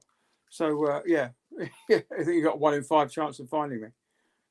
What part of which estate? I just use its initials. Oh, that will be quite near the Asda's at Bilton. Not very far from myself, then. All right, okay. If I was to say Sutton, would that ring a bell? I do. I'll get that on my weather. When I put my weather map in, that tells me that's the nearest place to me. Well, not that far away. Nope. Nice to meet an Ullian. Yeah. Is that all right now? Is this signal all right? Or the sound? Yeah, that's much better, Bobby. Much better. It's been some park somewhere else. What have we been talking about? We've been talking about you, but you haven't been able to hear us. I hope it's all good. It was all good. It was all good. We was just saying we miss you, the Dorset tones. Dorset? No, Bobby's got the most Liverpudlian accent I've ever heard. But the thing is, TC, technically I'm not from Liverpool. I was born in France. So technically I'm a Frenchman. So basically, all right, okay, you're a French woolly back. But I came here about 9 months, 10 months, so technically I lived most of my life here. Oh, that makes you scouse then. Joe, why don't you come on the panel, bud, and have your say? Just don't have to chat about Belfield. You can chat about anything you want. Tell us how your birthday's been. Yeah, if you're lucky, I'll sing to you again. Hey, if you're really lucky, Joe, he'll give you his login details to his OnlyFans. Free of charge. You won't have to pay £4 a month.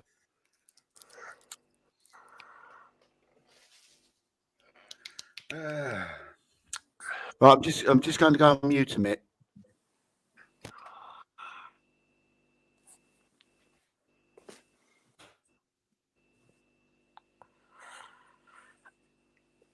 Happy birthday, Donny. Many happy returns. We've got another birthday, have we? Yep. Mr. Savage needs to sing Donny happy birthday. Oh, yeah. He did such a good job on that last one.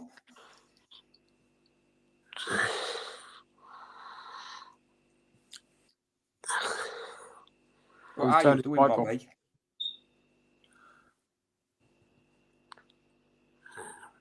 Happy birthday, that's a Joe Hogan. Yep, that's what it says, kid.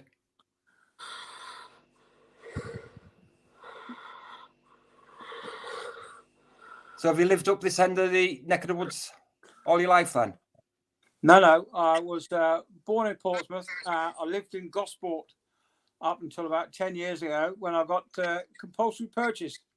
And I decided to come and move up to live with my girlfriend, who's now my wife. Oh, now you do realise you want to serve 7 or 8 years for murder. Yeah, I've known that one. Yeah, it would have been less time. Bobby, I've muted you. When you want to speak, just unmute yourself. It's still crackling, TC. A little bit, yeah. I can't help that. It's just the Yeah, no, that's interference. why I says I've muted you. So when you want to All right. speak, just unmute yourself. All right.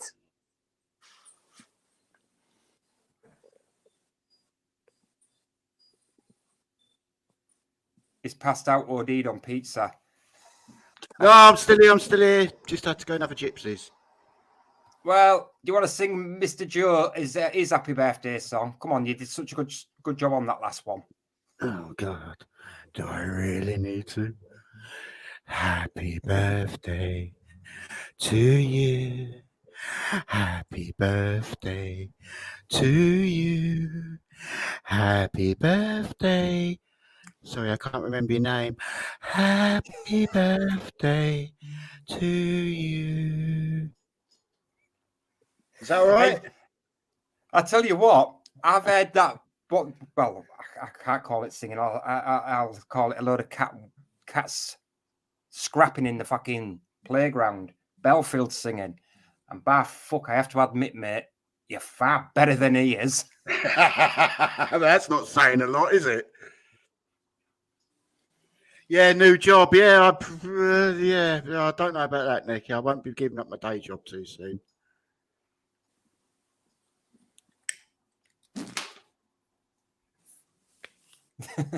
I don't know.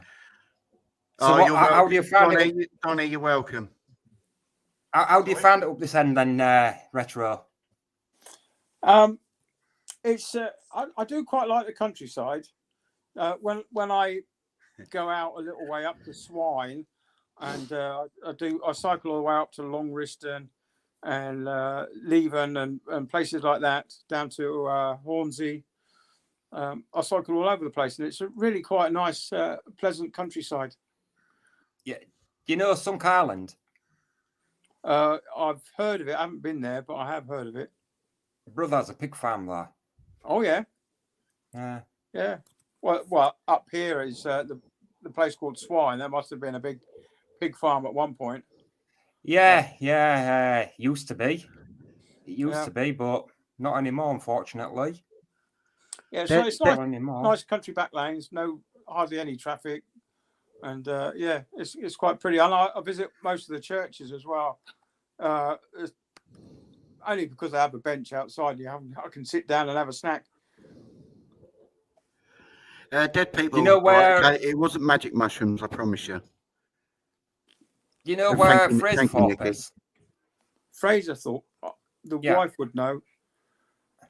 She would know. If you go to Fraser Thorpe, there's a old little church on a little there, and it's actually built out of flint stones. Oh yes. They cut every last piece of it. Right. That is quite an interesting little building, shall we say? Yeah. It's Fraser Thorpe. Well, on the way to Bridlington. Yes.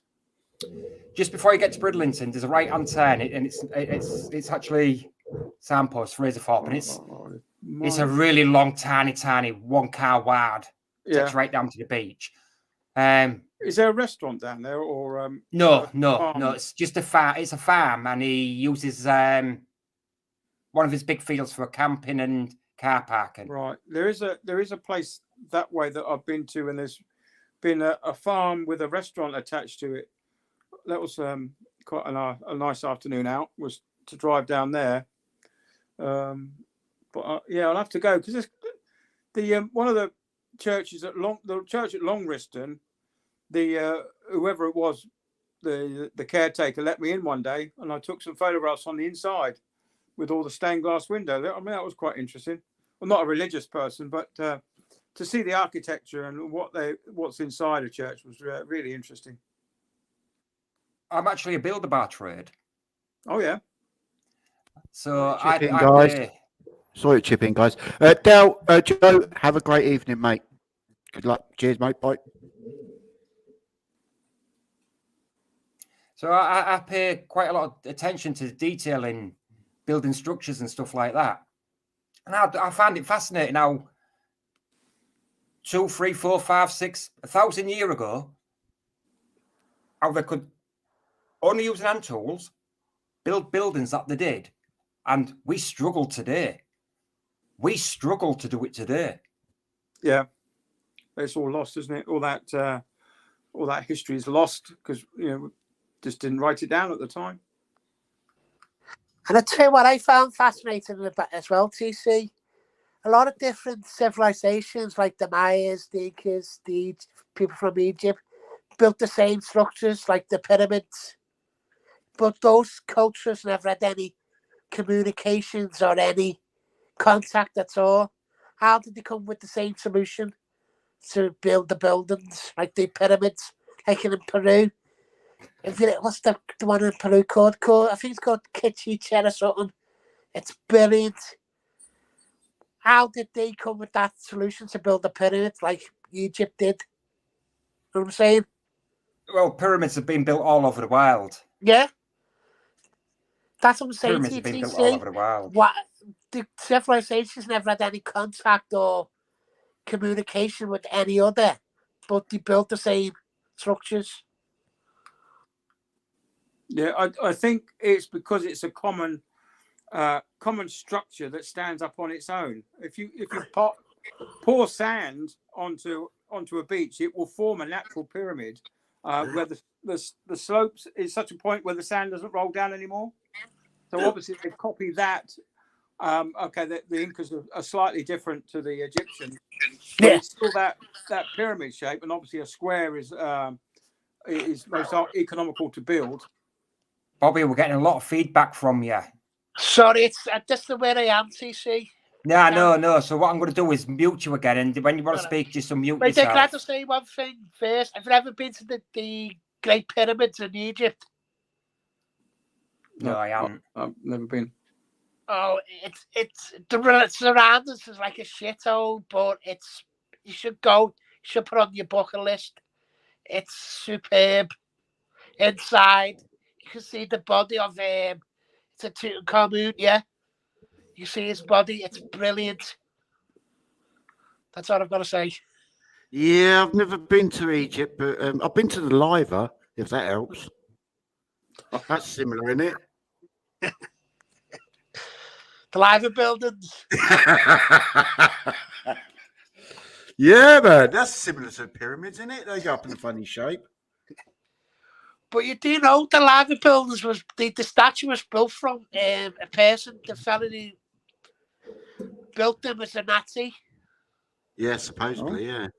Yeah, that's a NASA symbol. There you go, a bit of history debunked for you.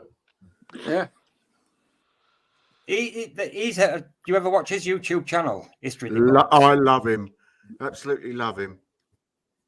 He's got Belfield down to a T, really. He's got him down to he's got most things down to a T as well.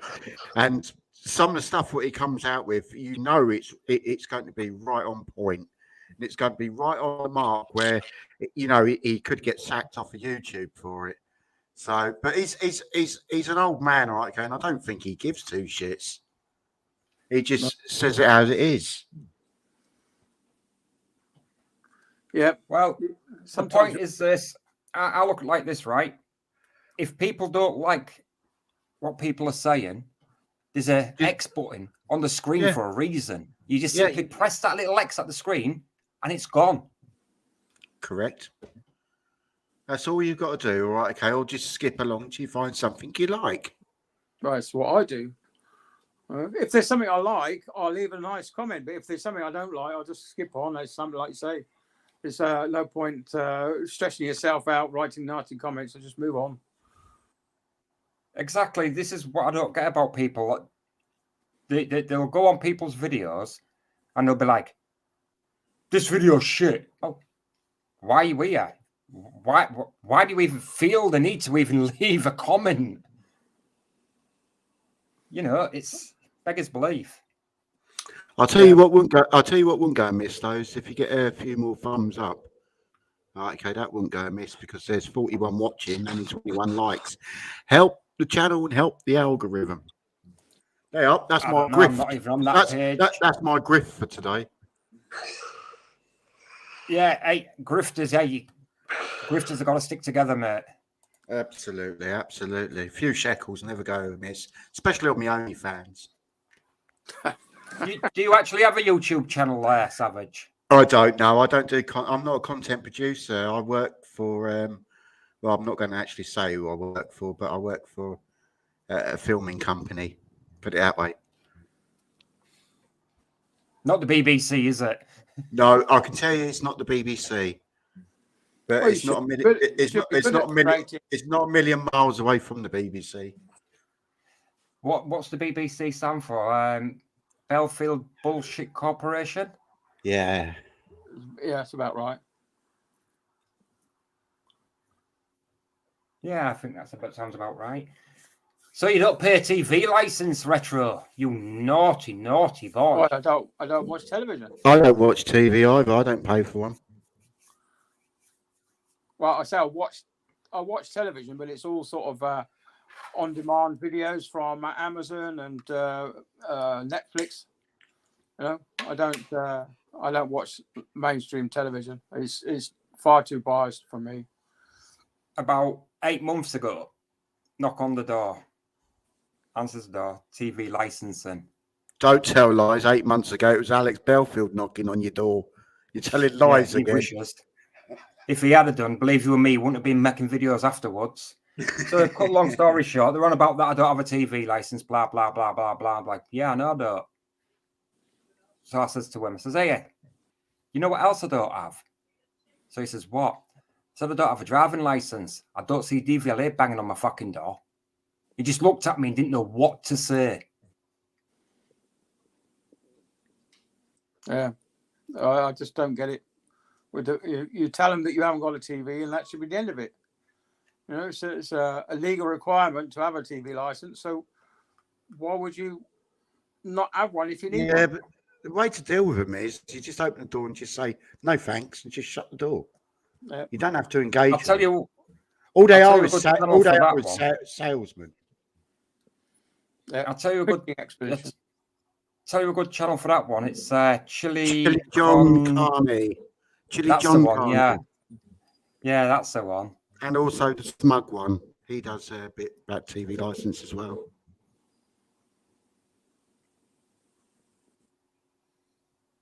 Yeah, I think there's a few of them out there. Again, so you must have really upset a few people, Retro. Oh, yeah. It's because I've politely and reasonably explained why Alex Belfield is not the voice of reason. I don't think he ever reasoned anything through from start to finish. He just comes out with this bullshit that he came out with and hoping everyone fell for it. Quite a lot of them did. I think he had about 360,000 subscribers at one time. It's about 375. Can I just 1 second? Sorry, gentlemen. Nikki, I think you're correct in the assumption of who the people was. Now, why I'm saying that is the comment what you've just put up there saying, I don't support the paedophiles. Just look at the comment above you. And that rings true to be one person or maybe two people.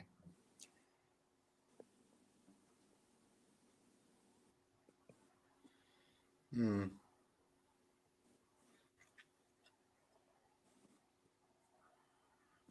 And I do believe it's the people you were suspecting it to be, Nikki.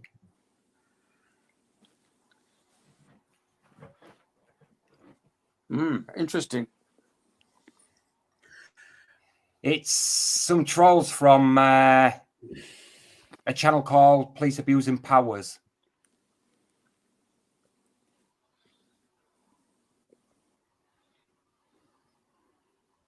No, is it Alf Smith? Is it? No, it's somebody called Lisa and Carl. All right.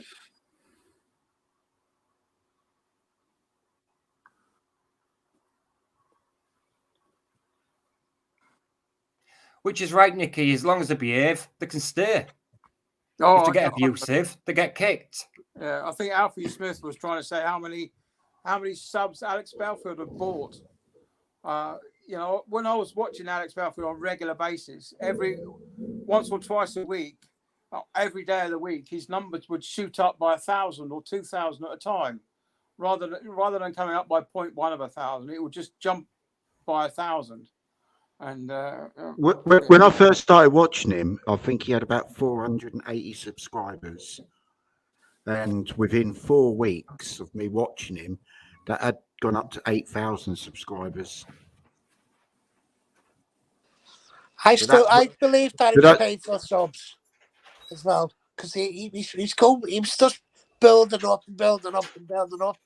Normally, what happens, like YouTube channels, you get like a couple hundred, then it goes down for a bit, then it goes back up. But it was kept on just rising. Well, everybody knows you can buy YouTube subs anyway, can't you? You can pay for like 1,000 to 10,000. Well, surely that must be against YouTube's. It's against their regulations, but they can't stop them because they're actual bots. You're not buying humans, human entities. You're buying bots. That's all you're buying. Yeah. But you see, there's loads of things against YouTube policy. Sometimes they allow you to do it, and other channels they take down. Like Alex Jones, he took him down. But you get other far right people still on the YouTube. Yeah, but the strange thing about Alex, though, he was acting if he was far right. Yeah. Even though he's left of centre. Yeah. Right, okay, he was acting as if he was far right. So he must have had a handle at YouTube, and he must have been saying, right, okay, because you over 100,000 subs, you get a handler, don't you? At YouTube that you can communicate directly with. He must have been telling them, listen, that's not really my view, but to get views, all right, okay, this is the sort of topics I want to cover. Well, I'll be honest with you, I've never voted in my life. And I'm not left, I'm not right. I'm common sense. If it's common sense, then yeah, I agree with it. If it's, absolute stupidity policy, I disagree with it. Can I answer Nikki? She said, if AB was hated, why was he by the establishment? I reckon he had a lot of fucking dirt on a lot of people at the BBC. Take Jimmy Savile, for instance. I reckon he had a lot of, he knew a lot of stuff. He was messing with kids and that at the BBC. Here's a question for you. He worked for the BBC. Do you think he knew about Jimmy Savile? Of course he did. He interviewed him twice. Yeah. He also met him when he was a child. Did you know that? Yeah. Yeah, he got his badge from him, didn't he? But no, it wasn't given to him by Jimmy Savile. It was given to him by trying to think of his name now. It was in EastEnders. I can't think of his name. It'll come to me, but it wasn't given. The badge wasn't given him direct by Jimmy Savile. I can't think of his fucking name for the life of me now. Todd Carter. No, it wasn't Todd Carter. I can't remember who it was, but it was somebody else who gave Dirty him the Dan. anyway. Dirty Dan. No, not Dirty Dan. It was after Dirty Dan. Yeah, I mean, when I was growing up as a kid on the South Coast, we all knew what was going on with Jimmy Savile and some of these others. Cyril Smith, was it? we just knew about it. You know, it was one of those things that you knew that he was a bit of a rogue, and to watch out for him if you ever went near him. But that was just playground chatter. So, and of course, the BBC knew about him as well. He was well protected by. Yorkshire sorry to Mafia? interrupt. Sorry to interrupt. Retro. Yes, John Carpenter. You're absolutely spot on. It was Shane Ritchie. Shane Ritchie. Mm. Sorry about that. Sorry, Retro. Sorry. No, carry on. Sorry to piss on your spark plug. What you call it? You carry on, mate. You carry on. Right. Yeah. So as a kid in where I used to live down south, it was all around the playground. Everyone knew that Jimmy Savile was up to no good. And then later on in life, we knew about the Cyril Smith and the ice cream parlor in up the coast from us a bit. Not Whitby, further south than Whitby. Oh, what's the name of it? I've forgotten it. Whitby's well north. Scarborough, you're talking about? Yeah. Yeah, that's north, not south. That's north. Right. Yeah, is it north of Whitby? No, Scarborough is south of Whitby. You've got Scarborough, Robert Nudsby, then Whitby. Yeah. Anyway, it was Scarborough. That was the place where they had the ice cream parlor, and of course, Jimmy Savile had a flat in Scarborough as well. So they're all at it up there. We all knew. Well, Savile also had a flat at Broadmoor Hospital. Yeah. That's how he was able to come home. And who visited his flat at Broadmoor? One Alex Belfield. And also, he had the keys, didn't he? He had the key. He had the keys to go walking around the wards. Yeah. Yep. But anyway, there's a picture, right? Okay, of Alex Belfield. Right? Okay, I think he was in his early 20s, outside Jim Savile's flat, which was at Broadmoor Hospital. Do you have that picture? I don't.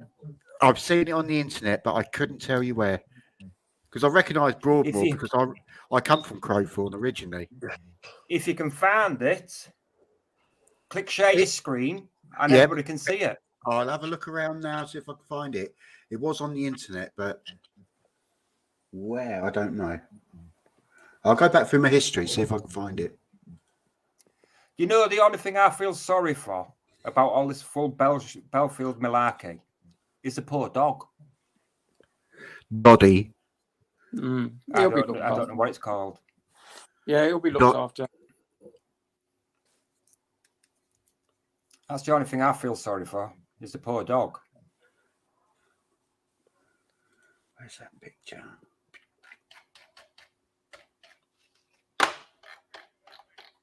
And he's lost 18k subscribers in the past few months. Yeah. It goes to show there's still over 350,000 people on his channel. Do they not know what he's done? Do they not care what he's done? Do they not know how to unsubscribe? I suppose a lot of his followers are from abroad, so they probably haven't heard. No. Well, I had two people today on the video I put out this afternoon. Two people say, I was completely unaware of what he was up to. I was completely unaware. It was over a 10-year period. And so the level that Alex Belfield misled his followers is absolutely phenomenal. All the gaslighting that he did, the false, the half truths, and the outright lies. It confused him. I had another follower from Australia telling me that he actually believed he was innocent, and when he saw my channel, he said, "Well, I never realised all that."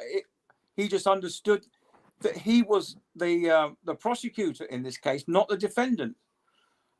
And it's just amazing. Well, someone's saying a lot of his followers are bots, which I don't know because at one point I think he was making something like about £15,000 a week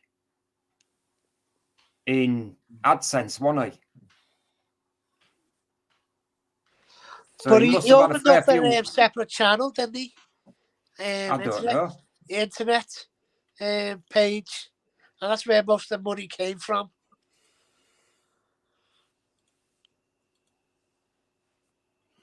Well, no, he owns that company, doesn't he? Champagne Sippers Limited. Yeah. Right, Again. Sorry. When you look at that, he goes on about champagne sippers, twirly, bike riding, GoPro, blah blah. Well, I can't remember half the shit he Guardian says. reading, yeah. Well, that's the name of his company. His company's actually called exactly. Champagne Sippers Limited. Exactly, and yet what's he going to do? Go and name a company Champagne Sippers. If that ain't a kid, well, no, the company was actually the company was actually named in 2006, right? And it closed down in, I think it was 2010. Then it reopened under a different. You go back through we should call it the company's house. Right, okay, you can find a bit of the history about it.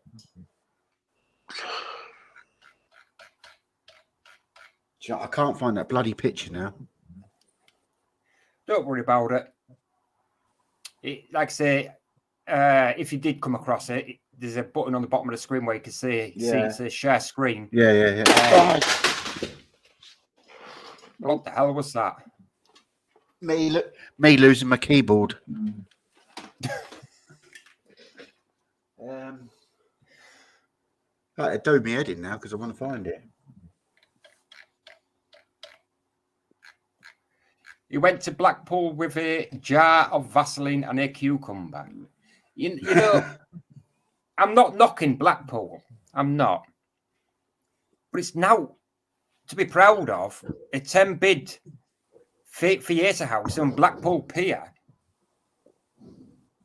It's, it's not exactly Broadway, is it? Dead people, sorry, mate. It wasn't a pizza problem, mate. It was a tube of Vaseline over my keyboard. Sorry, mate.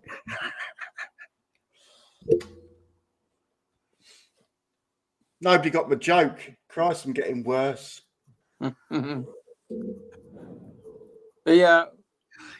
Champagne Sippers was incorporated in 2020. Right, okay. The original company was set up as a sole trader, but it's not showing the information on the company's house anymore. It used to, but not now. It then became a limited company. It was re-registered as a limited company. Someone's just said the accounts are overdue for Champagne Sippers. I knew they were due on the 16th, but they never showed up. But the thing is if he's owing money to the Inland Revenue, and he said before he went to prison he had just paid a £16,000 VAT bill. Whether he did or he didn't, I don't know whether that's true or not. But if the accounts are showing overdue, that means that hasn't been cleared. So the HMRC will pursue him, and everybody knows what HMRC like. They're like a dog with a fucking bone. They won't let go. No. They're the only ones that can actually enter anyone's property without a warrant. Without a warrant. Yeah. Well, he said that Alex Belfield said he had 9 employees during the court case. So surely there must be someone that can file the tax returns on his behalf. Two of his employees are the Grumbleweeds. Yeah. Because he managed the Grumbleweeds. He said, they were his friends. And this, that, and the next thing. They weren't. They're actually employees under Champagne Sippers. Right. Yeah, there'll be something going on. Did anybody actually notice that after all the donations started coming in, the first class flights to America started happening?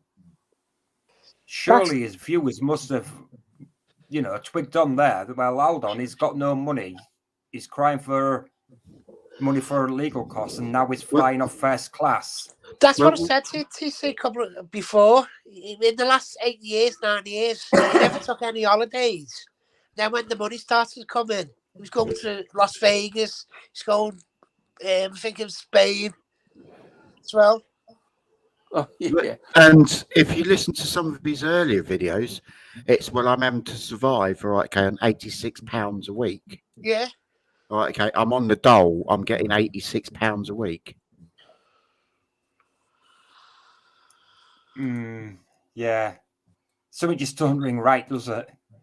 Well, And no, also, he said he was slagging people off, asking for money when he first started. Don't give anybody money. Don't be don't ever patriots. use, don't use PayPal, don't use Patreon, don't use anything. Yeah. And then all of a sudden he sat there. He said, "Well, I just need £1 off each." And do you know what? I got suckered into that and sent him a tenner. Well, if I was you, I'd be reporting that to fraud because it was fraud and deception. Whether it's £10 or £10,000, a fraud is a fraud. And if there's enough of you's done it, they'll take it seriously. Well, apparently there's 280 people who've contacted Action Fraud already. Well, savage. I know an old couple more or less give every penny they had to him. They were starving. They couldn't even provide food for themselves. That's how sick the man is. And you know, he's got no scruples because he never doctored where the money was coming from. He never turned around and said, "Well, listen, can you actually physically afford this?" To each and every donation what he got. Yeah. Most people, right, okay, charities will screen that. If somebody makes quite a large donation, the charity screens that, right, okay, and sometimes the charity will contact you back and say, "Listen, we'd rather you fill in this means form before you give us this money. Otherwise, we'd credit it back to you." Yeah, there was one little old lady who apparently gave him £500 by mistake. She only meant to give him £50. And he refused to give it back. Yeah, he just blocked her. Apparently, his son got involved and he blocked him, and he just refused to speak to him, which is outrageous, really. See that now? That is a case for Action Fraud. Yeah, because... and I hope she does press charge. You know, takes it to the Action Fraud. Has he got a girlfriend? No, he hasn't got a girlfriend. He's gay. He's got a boyfriend. His name's It came out in court. It came out in court that he is a part of the alphabet people. And I don't mean that condescendingly or anything else. I'm saying that because I can never remember all the letters that go along with it all.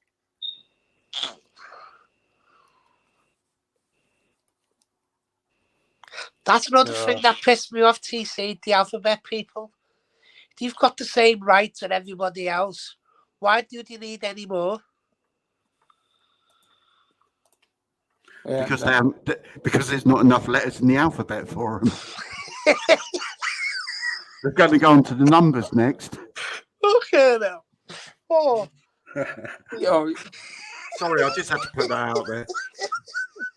You're going to identify as a number, are you? Well, at the moment, I'm identifying as a radiator. I'm trying to keep my feet warm. And Alex, you bastard, where's my tenner? Because I could do putting on me a lecky now. Oh yeah, that was another thing as well. Alex Belfield told people to give up their stop paying their electric bill, which is a crazy thing to do because if you're paying by direct debit, you come off direct debit, the price goes up because you're not paying by direct debit on a monthly basis. Yeah, and I'll tell you what, there'd be a big run of all these key meters, wouldn't there? Because they just come around, cut you off, and stick your fucking key meter in where you got to pay for it. Yeah, and yet you still end up paying fucking idiot that you owed in the first place, but you're paying because they put it on your key meter. Yeah, and it's more expensive per unit. One woman actually rang in and told him that.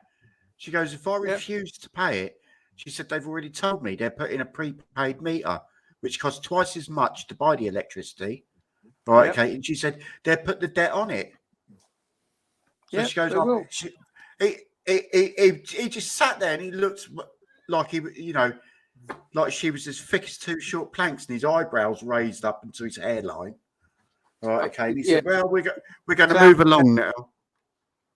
Yeah, the clown hair, eyebrows, yeah. No, he just said, "Hang on a minute, I've got to go and get some more Botox, love. I'll see you later." Yeah. Is anybody reading the actual sad comments? I am. You see what my TMT wrote? Mighty MT. MYT space MT. Bellend. Yeah, he probably will do. He'd probably get Tom Bauer in there to write it for him as the ghostwriter.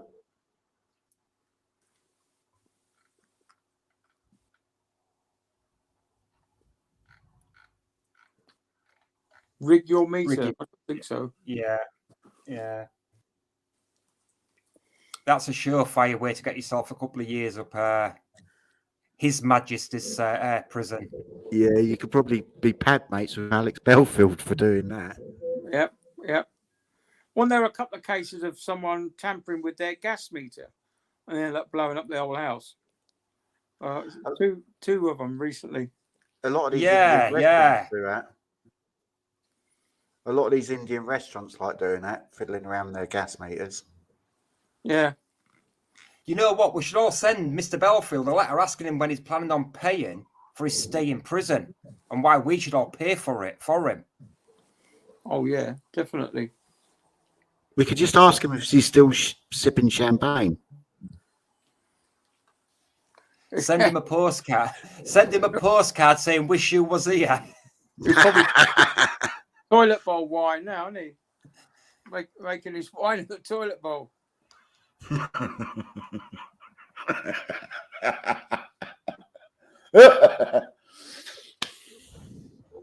tell you, it's a sad affair. It really is, and the damage he has caused with what people think now is free speech, and the scared to say anything is unfathomable. It really is. You know, he has actually caused a lot more damage than just the victims that he's been stalking and that. Because now people are actually scared to actually say anything on the internet in case they end up locked up, because that's what they believe it's about. Yeah. I mean, you can say what you like on the internet as long as it's not, considered stalking. So if I said, "Oh, I don't like you," right, that's fair enough. But if I spent the next 10 years saying, "Oh, I don't like you," then that might be considered stalking. But just saying I don't like you on one or two occasions won't amount to much anyway. No, it's that not sustained abuse, which is not free speech. I'll point you all to a very recent one, actually. Harry Miller. Does anybody know who that is? No. That's the ex-Humberside police that got took to court for free speech, saying trans people are women. Oh, yes. Yep. And if you're interested in the judgment, it is actually on my site. There's a link if you don't want to listen to it, just to click and read it. And as that High Court judge has stated, that we don't live, and these are the words the court used. We don't have a Gestapo, we don't have an SS, and we don't have a Stasi in this country. If people, yeah, but we do have a Liz Truss and a Sakir Starmer. Well, yeah, that is true. Well, that's pretty close. Yeah. And basically, the judgment is really interesting. It really is interesting. Yeah. I would recommend anybody go and have a look. I'll have a look when we finish. I've read all the impact statements, and from what I have read, okay, it was when Vine called him Jimmy Savile of trolling. I don't think he was far off the mark. No, he wasn't, because it was all done underground. It was all done without people's knowledge of what was happening. Very much like Jimmy Savile did with these abuses that he did. It was all underground. No one knew about it. Yeah, but people did know about it because, like they said, all right, okay, he was acted in plain view of some, the executives of the BBC. That was wrong. These people should have been held to account as well. for not reporting these crimes. I don't think Belfield's on the same sort of plane as what Savile was, but okay, he is definitely got narcissistic tendencies, because when Yeah. things do not go his way, he does not like it at all. No. Well, holding a grudge for 10 years is not normal. Now, let's. No. I believe that all his followers that keep attacking everybody and has gone along and attacked his victims should also be held accountable. Absolutely. They should be held accountable. They're enablers. They just enable Belfield to continue. And then Belfield should also be charged with inciting violence and hatred. Yeah, or which is a criminal offence. Buzzing rocks, you're absolutely correct. He should have got far longer. Yeah, absolutely. The what Belfield did was to incite his followers, all 300 and something thousand of them, to troll his victims. He actually offered £10. He was offering them money, yeah. Yeah, £10 reward if you got onto the Vine show. I don't know how many people did, but doing that's not good. And even giving out Vine's home address, no matter if you like Vine or not. I'm not a fan. Well, if you offered me 50 quid, I would have done it. I've got to get the grift. I've got to get the grift on somehow. Yeah, everyone's got a price, haven't they? Well, it was. How can you trademark? How can you possibly trademark a saying, a phrase? How can you possibly do it? It's not. You can't. The voice of reason. That's like saying. Well, my name's Retro. I've trademarked that phrase. Anybody that uses it, I'm going to sue them. Yeah. The voice of reason was nicked off another radio show from 25 years ago. So that's not his anyway. Well, as you say, Adrian Allen, he said he was the first voice of reason. Yep. And the isolation station, right, okay, used to be Radio Caroline. Do you remember the old pirate days, Retro? On the old boats? I've Bobby, seen... your camera's on. Oh, yeah, there's Bobby. Retro, do you remember the old Radio Caroline? I remember. It's off, innit? The movie. It is now, yeah, that's why I've had it, Well, Radio Caroline used to be a private radio station. Yes, right, okay, out in the middle of the North Sea. And it used to be called the Isolation Station because it was so isolated. Whoa, Bobby, that's a lot of feedback coming back from you. That's where he got the name Isolation Station from. Oh, right. Well, that explains a lot then, being isolated in the North Sea. But yeah, I'm showing my age a bit now. Yeah. I don't know about it. How can you get, Nicky? How can you get excited at my voice?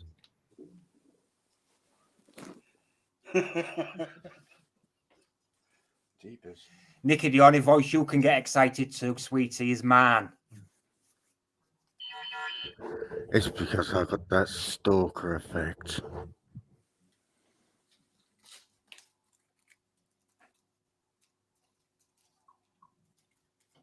Yes, Pink Roses. I agree with you there. I'm waiting for this Adrian Allen to come forth with a bit more information. That'd be interesting because he's been teasing us. Yeah. Yeah, he has been teasing us. Is the sound better, TC, or the crackling's gone? No, there's a lot. You've got something in the background that's on and it's echoing down the mic really sorry. hard. It's the TV, sorry. It's off. Is that all right? Yeah. Hey, hey, get that sorted, you kid.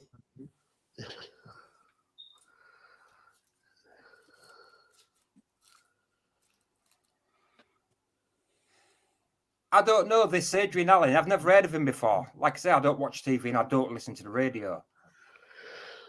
He's a presenter, right? And he was the one who got Alex Belfield started off in the radio industry. Yeah, I saw his very first video. And he promised to bring loads of stuff out, but I haven't seen anything since. Maybe he No, needs I haven't somebody seen who anything makes since. videos. I Yeah, noticed how Anna Breeze stole a clip off that and stuck it on the end of her video. Yeah, what do you make of Anna Breeze? Do you think she's... No, she's a fraud. Do you think... She's a fraud. She's ex-BBC. Right, okay. She tries to get down with the kids, all right, okay, and try and speak on their level and that sort of stuff, right, okay, and advocate for another one who advocates for free speech, anti-bullying, all right, okay, anti-BBC. And it's probably because the BBC sacked her as well. And as I said earlier on, right, she goes, you know, when she's on YouTube, she'll turn around and say, well, I don't want to speak about too much on here because I'm a bit worried about things, but I'll openly speak on Patreon about it. And it's, why are you trying to move people onto Patreon? money. What I will say to you is this. Alex I am Belfield not... at the moment. Sorry, go on. My channel, once it does finally get to this point where I can actually monetize it, that is all I will ever do with it. I won't buy me a coffee. I won't put Patreon. I won't. To me, that's of no interest. I am not doing what my channel is not to do with money. It's to do with getting information out there, information that people like yourselves probably would never know. It's all to do with court judgments. Some are good, some are bad. Some are going to help you in situations that you maybe find yourself in, like free speech and freedom of expression, or being arrested and stopped and searched, or assault of a police officer that you never did, and stuff like that. All my judgments are all about that kind of stuff. And yeah, the delivery method might not be brilliant, but it's the content and the message that counts. Well, that's what drew me to your channel anyway. Right, okay, it's not your perfect delivery of it, but it's the content what you're putting out I find interesting, and I want to engage with that sort of thing. Because let's be honest, we can all get accused of something we've never done. Oh, And yeah. I'm sure many of us have been accused of stuff we've never done. Yep. Yeah. I got accused from my ex-wife for all sorts what I never done. I got proven in court. I got accused by the tax man, and it wasn't me. Oh. Hey, the tax man don't lie. He does lie. He tells bloody lots of big lies. I'm telling you. Bloody thieving git. That's Yeah. one thing. That's one debt you will never, ever, ever get rid of. You owe the tax man money. He'll lounge you right into that. He'll lounge you right into that hole in the ground. They will haunt you for the rest of your life, mate. There's no getting away from that. You can't even go bankrupt to No. get away from the debt. It will still be there with you. There is a way of writing off debt, though, but you can only write off so much of it. Right, okay, through, Right, through an IVA. We have Colin. Hello, Colin. Colin. Is the sound better now, TC? Or is it still crackling? No, so I don't know what you've done to that, mate, but that is absolutely horrendous. Oh. Bye, It's Colin. the way I live, TC. It's just the I can't help. I've got all sorts of wires and all sorts, so it's interference. Colin, you can come back on. Bobby, there's a lot of echo coming from you, mate. I mean, a really lot. Everything we're saying is coming straight back through your speakers. It's not on, TC. It's not on at all. There's an echo.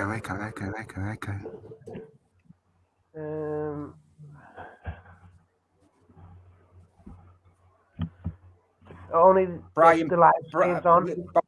Bobby, listen. Brian PC says, all right, Bobby Kent, mate. All right, Brian, lad, how you doing, lad?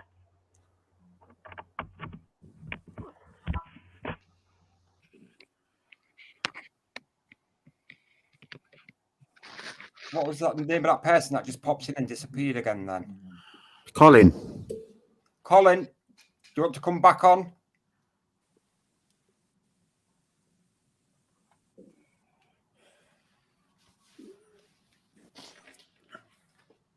sound, you see, or the stuff the same. That's a little bit better, mate. Yeah, it's on my laptop now, you see, but of course I've got it connected to the internet by Wi-Fi. No land into. No, you sound Yeah, Bob well, right it's now. better.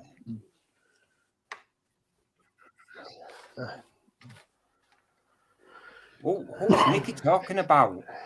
Right, we're going to call him back again, see if this works for him. Hello there, can you hear me this time? Hello, Colin. And indeed. Hello there, everyone. Hello, Colin. Hello, I thought I'd come on and join you online. Well, you may as well have your say, have your take on it all. And Well, I've got a bit of a confession. I did subscribe to Belfield, but I have to be honest, a lot happened behind the scenes that I was not aware of, and I certainly never sent him any money. And I think there's a lot more to this whole scenario than what we know. And I think it's horrible what's been said, that people have been stalked to that point. Okay, you don't have to agree with people, and I don't agree with Jeremy Vine, but I don't agree that you should make the life hell either. I don't agree with Jeremy Vine. Right, okay. I don't like men who wear lycra riding push bikes. Right, but I wouldn't want any harm come to him either. Absolutely, 100%. And that But I think that Jeremy Vine's got a Penny Farden as well, and he likes a Penny Farden. He does, yeah. Yeah. Yeah, he also has this the smallest excuse for a pigtail. And I'm only jealous because I've got no bloody hair myself, but I most certainly would not have it in a pigtail. Well, so, like I was going to say, Colin, nobody holds it against you for being suckered in by a con man. No, there's plenty of people in the same boat. I think that's true, and I think at the end of the day, someone said something earlier that you don't know what people only show you what they want you to see, and what people don't want you to see, they hide. That is correct, and that was me that said that. Like I said, you, whatever family members you've got, they'll only let you know what they want you to know. Now, if they're up to no good doing something else, and you don't know about it, then you can't be held responsible for it. Absolutely. Now, Anna Breeze, I think, was mentioned. I feel a bit sorry for her in the sense that, okay, she's friends with Alex, but some of the abuse that she's been getting, I don't think she deserves that either. No, she certainly doesn't. She certainly doesn't, especially when they're attacking children. Then The thing is with Anna Breeze, right, as I pointed out in one of her videos to her, and she actually liked the comment, I said, Anna, perhaps you should have your say about Alex, all right, okay, and then move on. Just move on. Say your piece and move on. But she hasn't. She's done 4 other videos since. And it's like she's using his name for clickbait. And she is doing it deliberately as well. She knows, right, okay, she's going to get views if she puts in the title Alex Belfield. Yeah, I think you're probably right. I think there's lots of people that just go on. You're breaking up, Bobby. Yeah, someone. She said about 4 videos ago, this the last thing you're going to say about Alex Belfield. Sorry, it's... Yeah, she's been saying that all along. She said about 4 videos ago. This the last word she's going to say about Alex. But that's what I'm saying. She's using his name for clickbait. She's using his name for clickbait. So I haven't got no sympathy for her.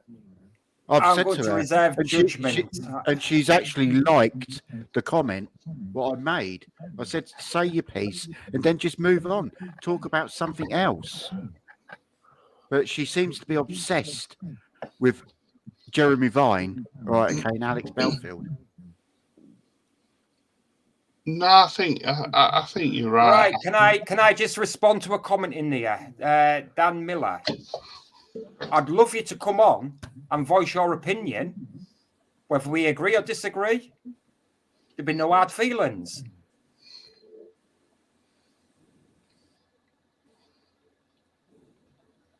Wow, Tarquin, isn't he that guy that gave Alex Belfield a decent reference. Something Hayden Parker. Hayden Parker, his name is. Yeah. And he's worked with Belfield for years. Yeah. And he's claiming that he's disabled. Now, if you listen to Alex Belfield, he doesn't half slag off the disabled half the time. Like I say, Dan, you're more than welcome to come on.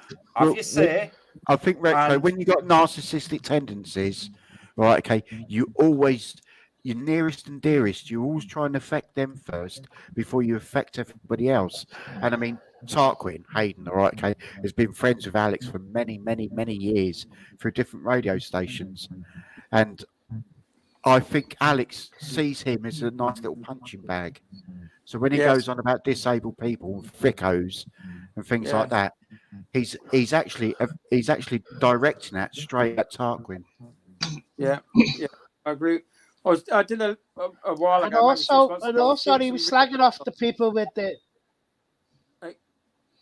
Yeah, I was doing some research on narcissistic tendencies in people, and one of those things is having an enabler, someone that gives into them, makes them stronger.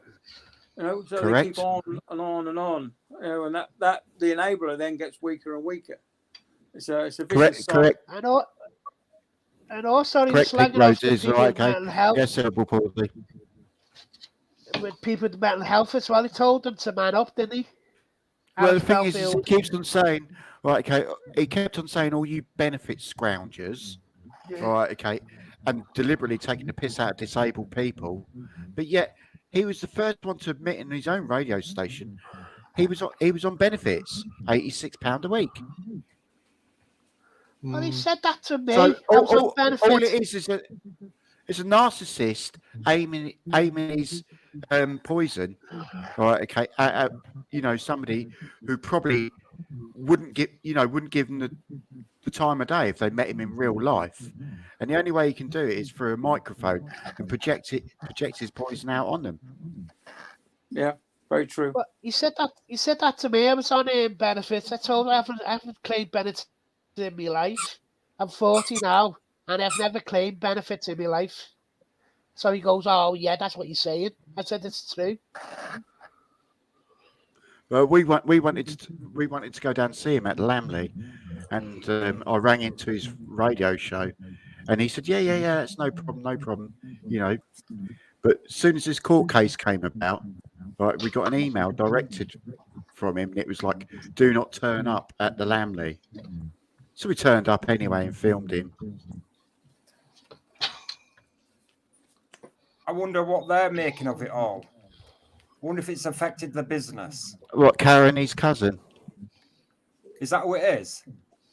Well, that's what somebody put in the chat earlier on. Karen's his cousin. Whether that's right or wrong, I don't know. Too. Yeah. Someone has also said that a lot of his shows, and don't get me wrong, I'm not one of these that, he should get cancelled and you should ring up and lobby to get him thrown off. I think it's down to people to make their own decisions. But one of the audience people said that he gets low numbers. These are places that have like thousands of seats. And I'm going to go in the other room. Hi, Dan. Okay. I'll tell you how to do this. You don't know how to do it. Go on StreamYard. You can't watch YouTube at the same time. Oh, okay. Because they get echoed. Yeah, cheers, John. Thanks for pointing that out, mate. So Karen is his cousin.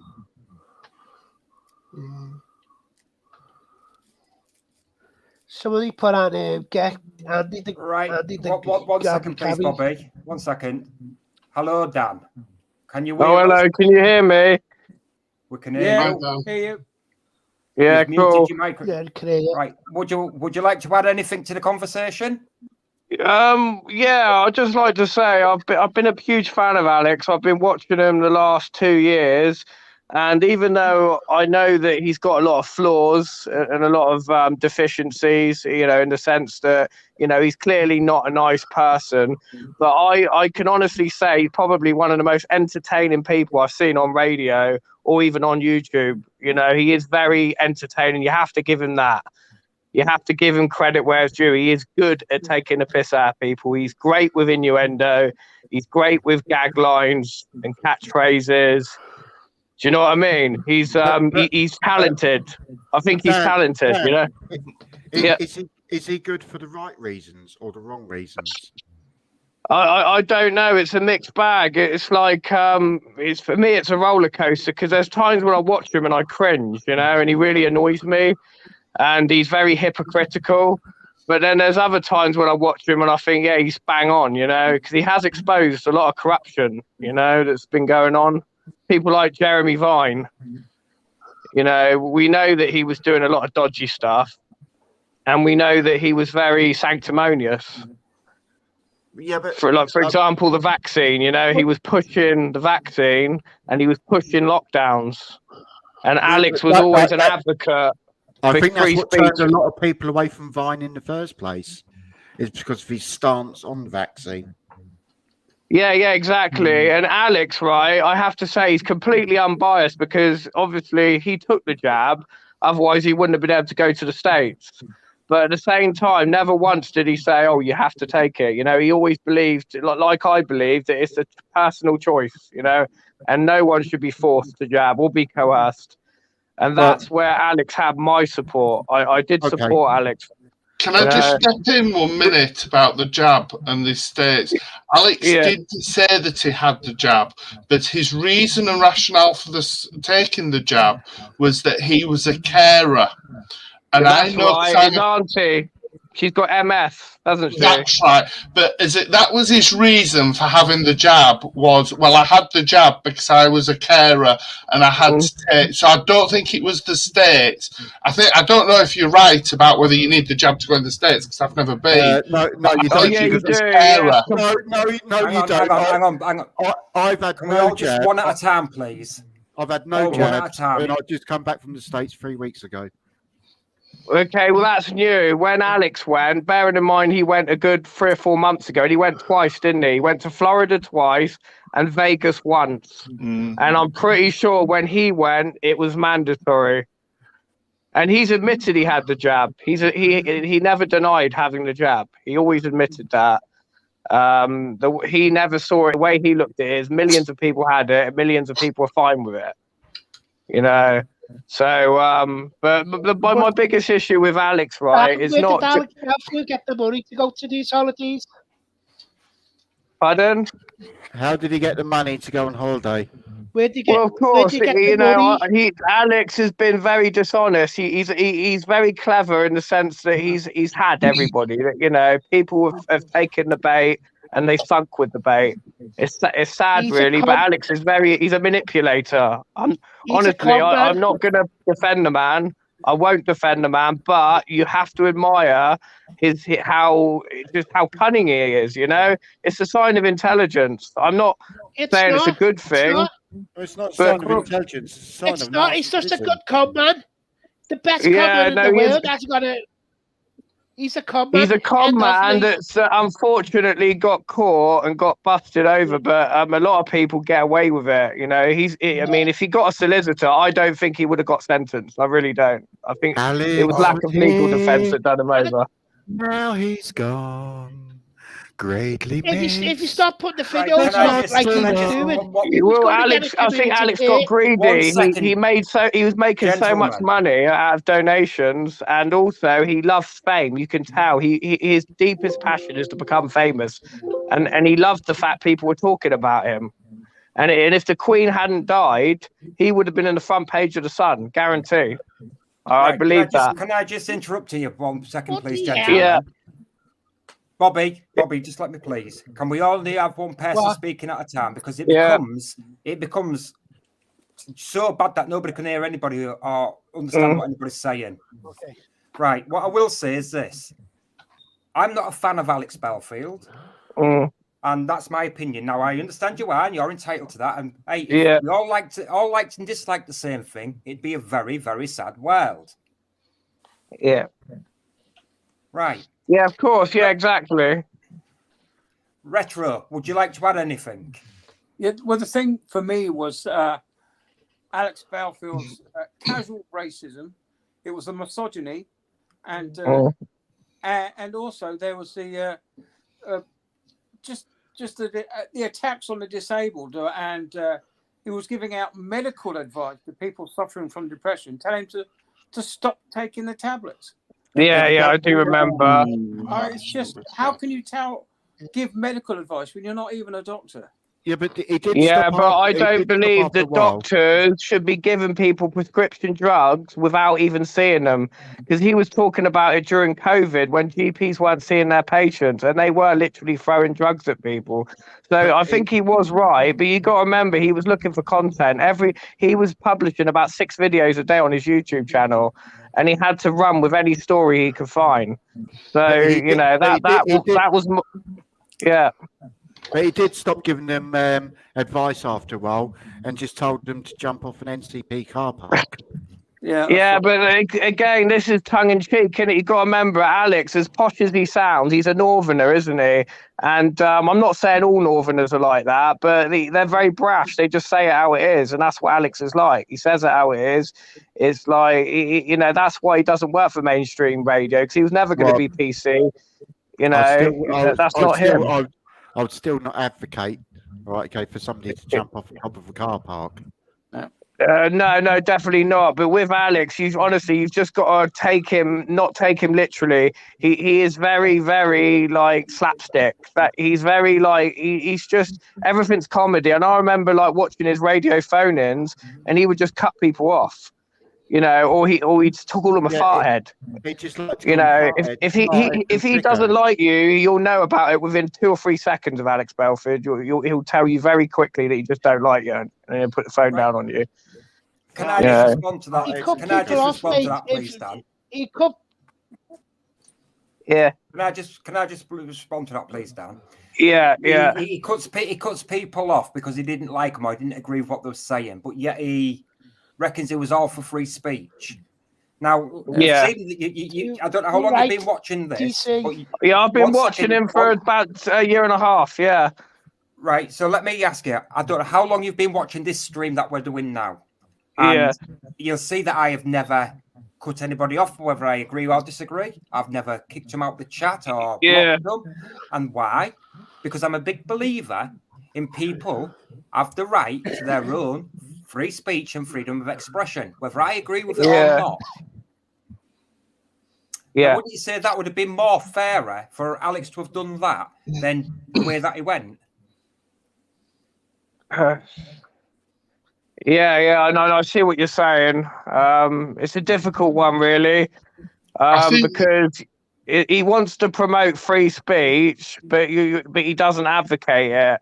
In the sense that, like he turned off his comments, didn't he, towards the end, and he wouldn't speak about where his money was going. Like, we know that he didn't get a solicitor to represent him.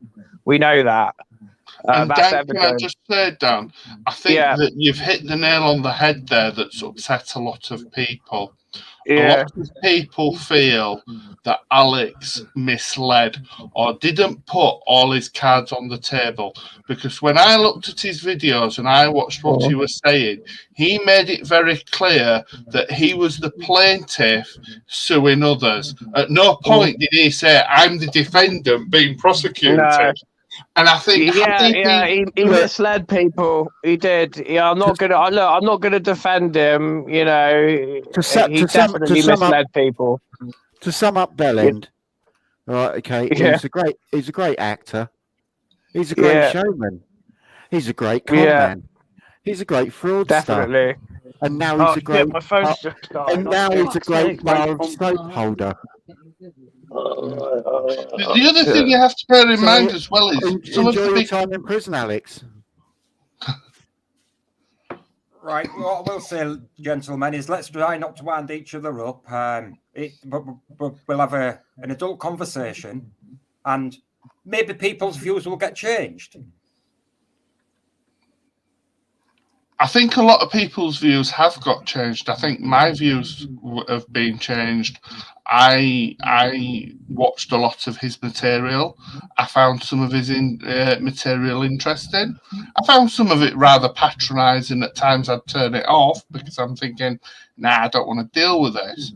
But if you look at some of the best people who are narcissists and others, are very charming personalities, and maybe that's one of the things that Alex has. He's got that charming personality, but that evil streak and that dark streak, and that now takes over some of the good he did, because I think he did do some good, especially over lockdown, but we also don't know what was going on behind the scenes, and he was harassing and victimizing and bullying other people. And I'm all for free speech, but you've got to accept that free speech works both ways. I may say stuff that you completely don't respect, but as someone who advocates free speech, I also accept that you have a right to say stuff that I might not agree with, but you're entitled to say it. Yeah, exactly. Which I agree 100% there, Colin. Mm. At the end of the day, if people don't agree with each other, no need to be arguing, no need to be insulting, no need to be condescending. It's just a case of, okay, that's your view. I don't agree with it. I appreciate that, but I don't agree with it.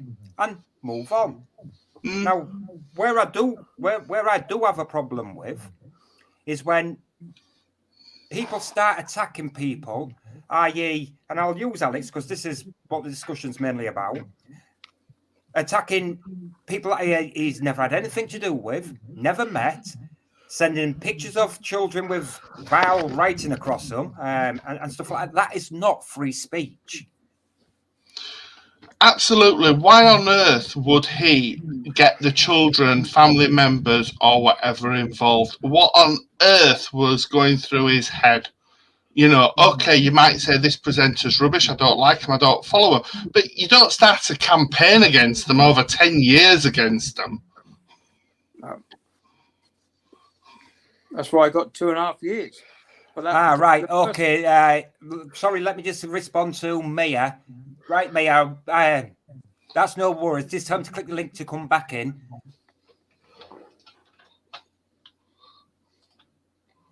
Dan's his wife is just in the chat saying that Dan's phone died, so he's going to come back on as soon as he sorts it out. Like I said, whether people are for him or against him, Alex Belfield's like my mate. You either love him or hate him. Now, I've been more than happy to sit and discuss on both sides of the fence, whether you like him or dislike him. But TC, what I don't like is that all these celebrities he's going after, I don't give a rat's ass about that. But he's going after normal people. People, like, that's what I got the problem about. If he was sacking Jeremy Fan, whatever, but he was sacking people on the street, he's causing mayhem. Now, if he said that, that's the fellow who said he told people to jump off a bridge. What if somebody took his advice and done that? Yeah. Well, that's why he couldn't be on commercial radio. Yeah. Well, like I say, free speech is not dead. For any Alex Belfield fans, free speech is far from dead. Now, what is dead is harassment and bullying and threatening people. That is unacceptable. Like I say, and I'll say it again, Alex Belfield is like my mate. You either love him or hate him. Told you before, I only like Bovril. Yeah. Well, TC, I've been having a sort of argument with this trans woman. Well, I call her trans woman. He's a man. And I said to him, I said, every part of your body, your genes, your DNA, is a man. So you're still a man. I've got hundreds of them attacking me. I said, what I'm telling you is the truth. Biologically, you're a man. It doesn't matter if you get your bits cut off. When you die, when you look at your skeleton, you say you're a man. Yeah, that is correct, Bobby. I had that discussion with you the other day. If for instance, I'll put it in a different way. Dan, you've got no devices connected, so I can't add you. You need to connect your microphone. Click to unmute your microphone. Yeah, There you go. I don't Got mind. If you want to wear a Yeah, dress, sorry, I was watching it from my wife's phone, and I remember you just saying about Alex and the fact that he was telling people to jump off a bridge and all that kind of thing. But I was just saying before I cut off that it was, it's tongue in cheek. He didn't mean it, No, mate, Dan, doesn't matter if somebody acted on that what he said. yeah, You can't Yeah. keep going around and saying jump off a bridge because you get some sad people, sick people. People with depression don't act, Yeah. reasonable. So they might take that suggestion on board and then do it rather than just. I saw Yeah. for a brief moment there drinking. They'll take it personally. Right, Dan, just a quickie. There's a guy who used to ring in regular. He probably harassed Alex, to be honest. Yeah. But Alex told him, to take a long walk off a short pier, and the guy actually did it. Oh really? Oh fuck! I didn't know that. The guy actually jumped off a Brighton pier. All right. Well, if it was Southend Pier, he probably wouldn't have had the energy to get to the end because it's the longest pier in the world. But if that's true, though, my God, that's bad. I don't know. All I can say with Alex, like I said, I'm not defending him. He did some really vile stuff, and he is a narcissist. There's no two way about that. He's got a huge ego, and really, he's fame mad. He wants to be famous. You can tell. What did the judge say to him? You've weaponized the internet. Yes. You weaponize the internet, and what is it? Vine called him. He called him the Jimmy Savile of stalking. Yeah. So he was relentless, and I believe he was relentless because with Alex, he was very career driven. You could tell, like the amount of work he must have put on VOR is unreal. Because I don't know anyone that's grown their YouTube channel to the scale he has. He started with 10 people, and he got it to nearly 400,000 in the space of a year and a half. But he bought a lot of them. Well, yeah, but do we know that? To me, I think he made a meteoric rise. When I first started watching him, he had 480 subscribers. And Dan, if you look at every other YouTube, he was going up thousands a day. Yeah, but he's clever. He did a lot of network, and don't forget, he got friends with Jim Davidson. He appeared on Ustream a few times. He worked in very good circles. He had a lot of celebrity friends because remember, he worked for celebrity radio, so he interviewed a lot of celebrities. Do you know what I mean? That doesn't matter. If you go by the figures on YouTube, he was going up thousands and thousands a day. That's impossible. He was buying bots. Everybody knows it. 2,000.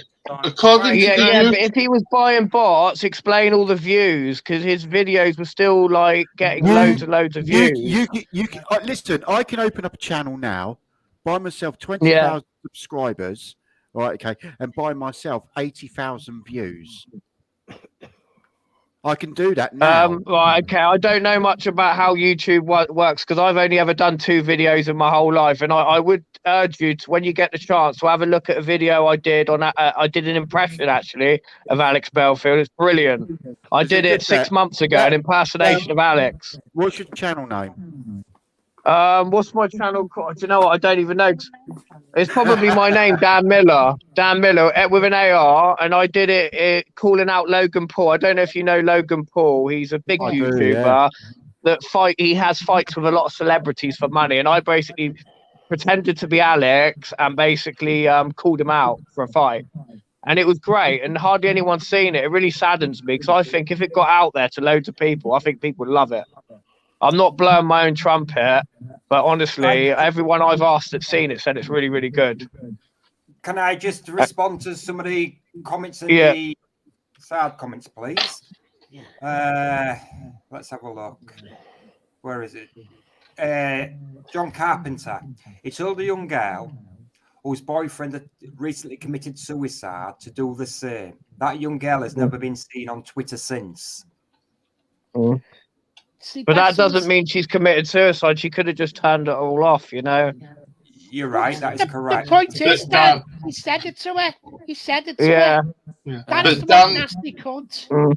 But Dan, the thing is as well is lots of Yeah. people who follow Alex Belfield may themselves have mental health issues or have mental health and may be struggling and may have lots of things happening in the background. And to have a radio presenter or someone like Alex say, "Oh, go jump off a cliff," for some that may seem as a viable option. So Colin. whilst he may have made that over the cuff statement, it could still hit home with some people, if that makes sense, what I've just said. Yeah. I know, I get Colin, that, but we're all yeah. exposed to things like that from day-to-day life. You know, even when you go outside, you can get horrible, unruly comments from people. At the end of the day, everyone knows that Dan. Alex doesn't take life seriously, and you don't Dan. ring Alex for counselling. He's not a social worker. Come on, he's a comic. Alex But a it comic. has a responsibility, Dan. Yeah. Sorry, go on. Dan. I mean, you're trying to come in. Go on. Yeah. Dan. Well, Right, I'm just saying that. Oh, someone wants to say, go on. Sorry, I'm listening. I'm listening. Right, Alex is an influencer. Right. Yes. Absolutely. He likes to say he's an influencer as well. So if he's that sort of person, right, okay, especially with a narcissistic tendency like he has got, he's going to influence somebody to do something. And when he says to somebody, right, okay, why don't you just go and jump off a car park? People with mental health disorders would probably take that as a factual thing to do. Right, okay, and feel like, well, he told me to do this. He's told me to do this. I will go and do it. Yeah. Thanks. You just explain that better than me. I say this commentator. He's not real. I don't see him as an influencer. I see him as a commentator. He reports the news, and we know that because when the Queen died, he had no content, and he had to shorten his videos. He went from doing 50-minute videos to half-an-hour videes. Because I joined VOA and I was happy to pay £4 a month. Can I ask you a question? Can I ask you a question, Dan? How old are you? I'm 37. You're 37. Yeah. All right, okay. And what would you say your mental capacity is? Well, I would say, well, I'm definitely sound-minded. You know, I run a business. You know, I've got qualifications. I'm quite academic. Okay. Look, I'm not. Look, don't get it twisted. I know that Alex is a nasty bit of work. But what I'm saying is a bit like, you know, like how women are drawn to bad men, right?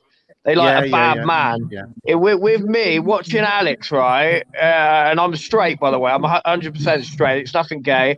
I just like the fact that he's rugged. You know what I mean? He says it how it is. He doesn't like snowflakes, because I don't like snowflakes. I think we live in a woke society.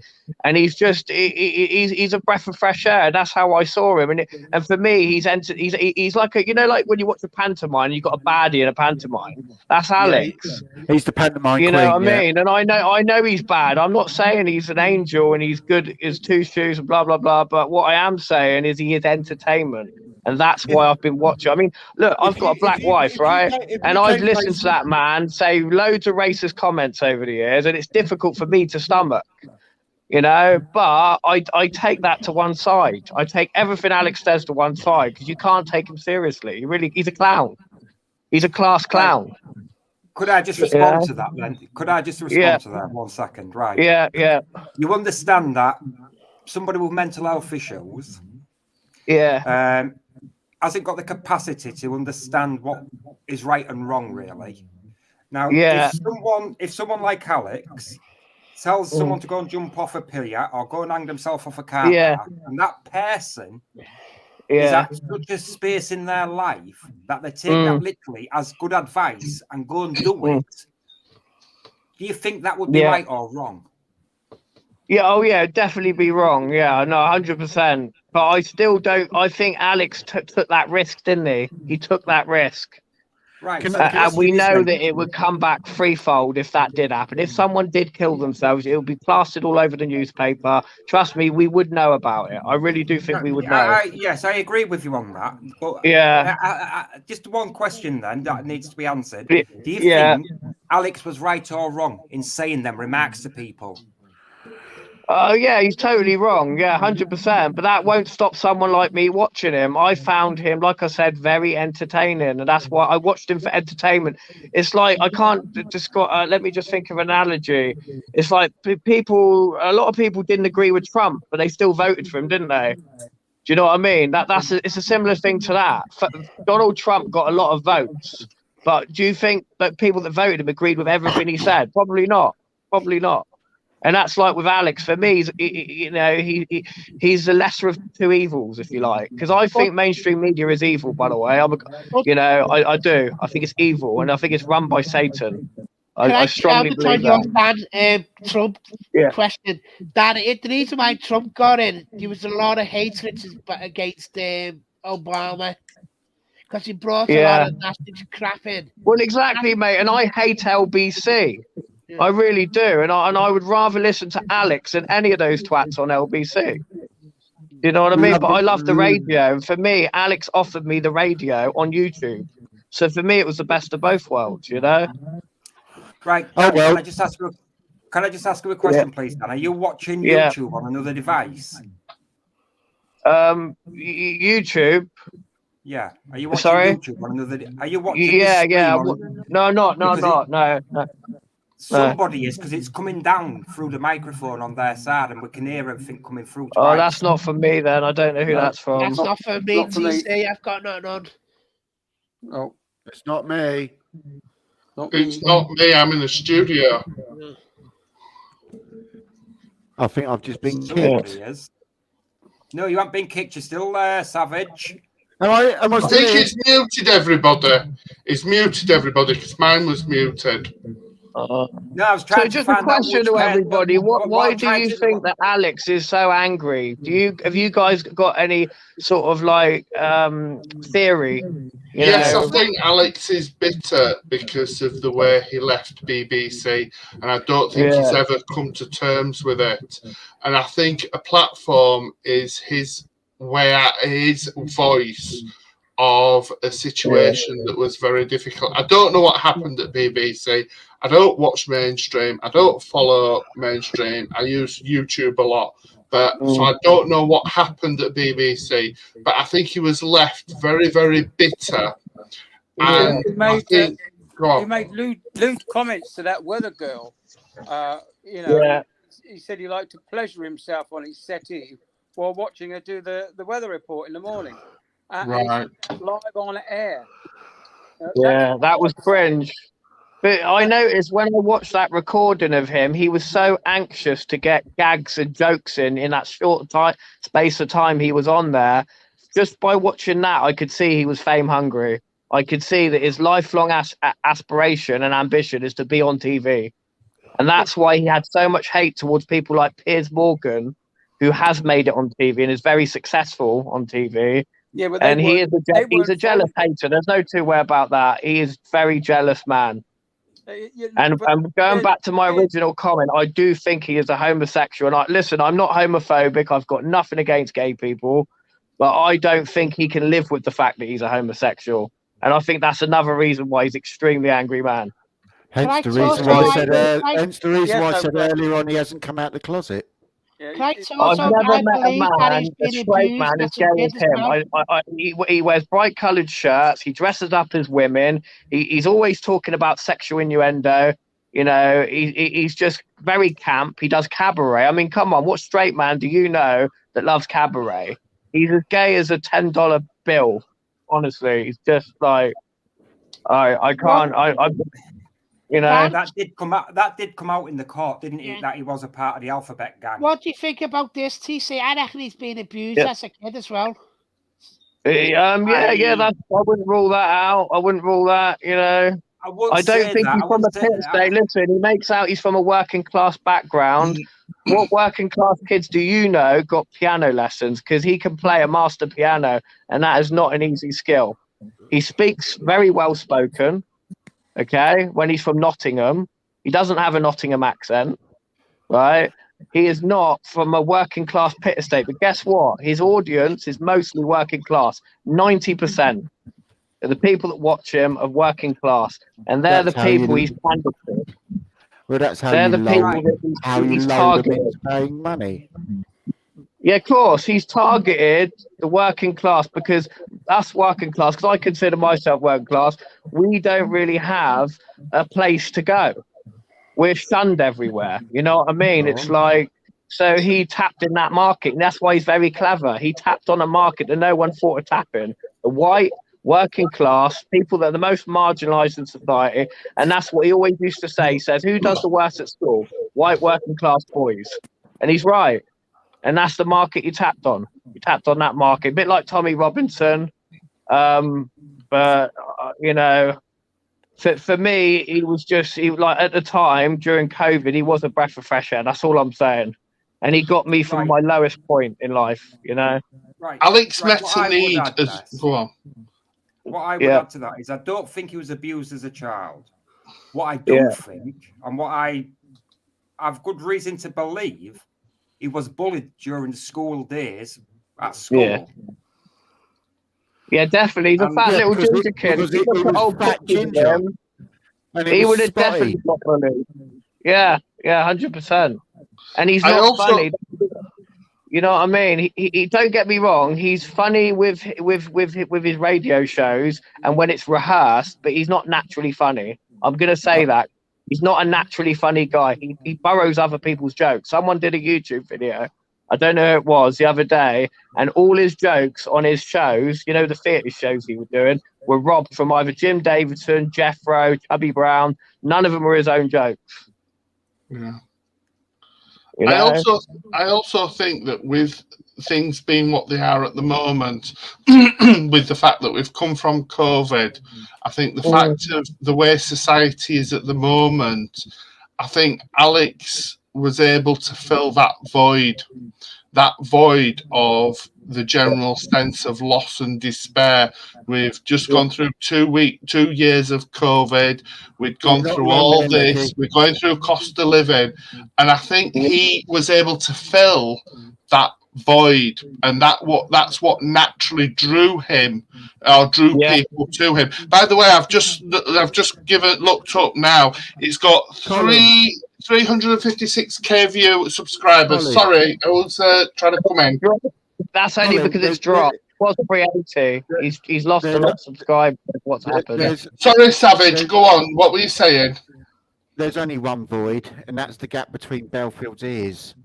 Right, okay, there's nothing going on there. But you know what I mean? That's why I think a lot of people were drawn to him, because we were going through challenging times. We still are with cost of living and stuff. And I think people saw him as filling that void. He did say a lot of things that people agreed with, like the immigrants at the channel. I agree with that. But then he started to turn it into something himself. Racist. The dingy Can I diamond. ask you something, Retro? Do you work for RNLI? Because I see a lot of your videos out on boats. Are you an RNLI worker? No, I'm a merchant seafarer. Okay, because he used to call you like a cab service, the RNLI, you know, with the dingy divers. It just used to make me laugh. I thought maybe there was something in it on that. So you're not RNLI? Not RNLI, no. But Halford, he did peddle quite a lot of hate and misinformation. And that's what I called him out on. Originally, was the fact that he would agitate people to such a point that they may harm someone for whatever it is he was talking about. You know, it was getting to a point where he had undertones of violence.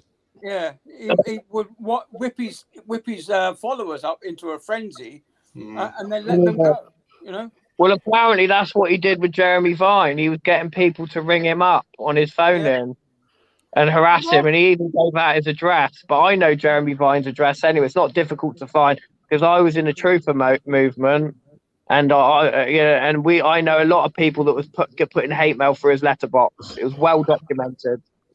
What's the fascination with how can't afford him as well? Trust me, he had a lot of people harassing him. What was the fascination with can't afford him's boobs as well? Only kept on That's right. They are a bit enhanced. Oh, I've sold Yeah, them, Gail mate. Vorderman, I've sold the them. worst bullying was what he did to that black politician woman. What's her Diane name? Abbott. Yeah, Diane Diane Abbott. Abbott. He got someone to do an impression of her to ring in, and it wasn't Diane Abbott, I can tell you that. And he did it on 2 occasions. So Diane Abbott, if she wanted, she could have pursued him as well. There's a lot of people that could have pursued him. Yeah. Katie Price, he constantly took the piss out of Katie Price and her disabled son Harvey. And disabled son Harvey, yeah. Disgusting. I'm not going to defend him. He's done a lot of rotten stuff, but this is what you sign up to. When you become a high-profile celebrity and you're a hypocrite, you will get fucked over by people like that. He's not a high-profile celebrity. Celebrity. I don't put it over the class him as a celebrity anyway, because all he was a shock jock. I'll call him a shock. Like Howard Stern in America. That's all he was. That's all he's like to be. Yeah, but who's to say, right, that Alex... All he is a DJ and a theatre critic. The podcast, he started how Alex started the same way. Do you know what I mean? There's nothing to say Alex couldn't have made it as big as that. Or even Geordie. Do you know the true Geordie? No. There's a lot of big YouTubers that are now celebrities. You know? Well, I don't know. Personally speaking, like I said, the guy's my mate. You know, either love him or hate him. Yeah. He is not my cup of tea. I personally didn't find him funny in the slightest little bit. Some of the stuff, like migration and stuff like that, yes, I do agree with that. It needs to be curtailed. Did he go about it the right way? No, he certainly didn't. No, I mean, it's just ingenuous. I can't deny that. I know that Alex is please. I never had a problem with them. I never even saw Alex Belfield. The reason why I had a problem with them, he conned some people I know. They're in their 80s. I had to fork out £300 to buy them their shopping for them because they never had one penny. But the old people, they're the people he used to call the silver tops, and he always used to say, "Yeah, I love the silver tops. I've got time for the silver tops." Yeah, but he was conning them. He was conning them in every penny they had. I know, and I know that he got a lot of fake callers. I sussed it. After watching loads of his phone-ins, I'm thinking, why is it the same people? And I'm very good at detecting voices and accents, and I'm thinking, I've heard this accent before, but it's with a different name. Yeah. So I think a lot of it was rehearsed. And he would get them to call in, and normally it was to promote his what he's doing. Like, for example, we'd get someone to ring and say, "Oh, I'm going to go to your show, Alex," and then Alex would go 10 minutes talking about his show, or they would bring up something about BBC. They'd say, "Oh yeah, the BBC are arseholes," and then he would go 10, 15 minutes talking about how he's going to take down the BBC, which we know is a total lie. It's all come out in the wash now. It was all about him. That's the problem with Alex. It wasn't about us. The phone-in people, the listeners. It became his show. It was all about him. Yeah. I'm not naive, trust me, and I'm not. But I have to say he is entertaining. I have to say it. I can't not say. He's done a lot better than him. He wasn't actually entertaining. Robbie Williams was entertaining. Yeah, but not in the same way. I think Alex, he's original. I know. He's the original con man. Yeah, he robbed other people's jokes. Yeah, so he did. He did. Everything he said on his live stream was written down. It was a script. You could see him. You could see him go down. Yeah. Phone-ins, though, there were a lot of genuine callers, and he was witty. He had great comebacks to a lot of people. Especially when people would come at him, he would come back. He was very witty and sharp. He's got to get a lot of that in the prison, isn't he? Come on his back. He's going to get. Can I just interrupt a second, delay? Can I just interrupt a second, please, ladies and gentlemen? Yeah. Boys and girls. Right. Dan, did you actually send him any money? No, that's God's honest truth. The only thing I ever did was I signed up to the VOR a month before I knew he was going to go to prison. And I thought, do you know what? I'm just going to watch it to see how he's going to be. But do you know what's so bizarre about it? This shows what a narcissist he is. He didn't look in the slightest bit worried. He really didn't. He was no different to what he was a year ago, 2 years ago. Same as.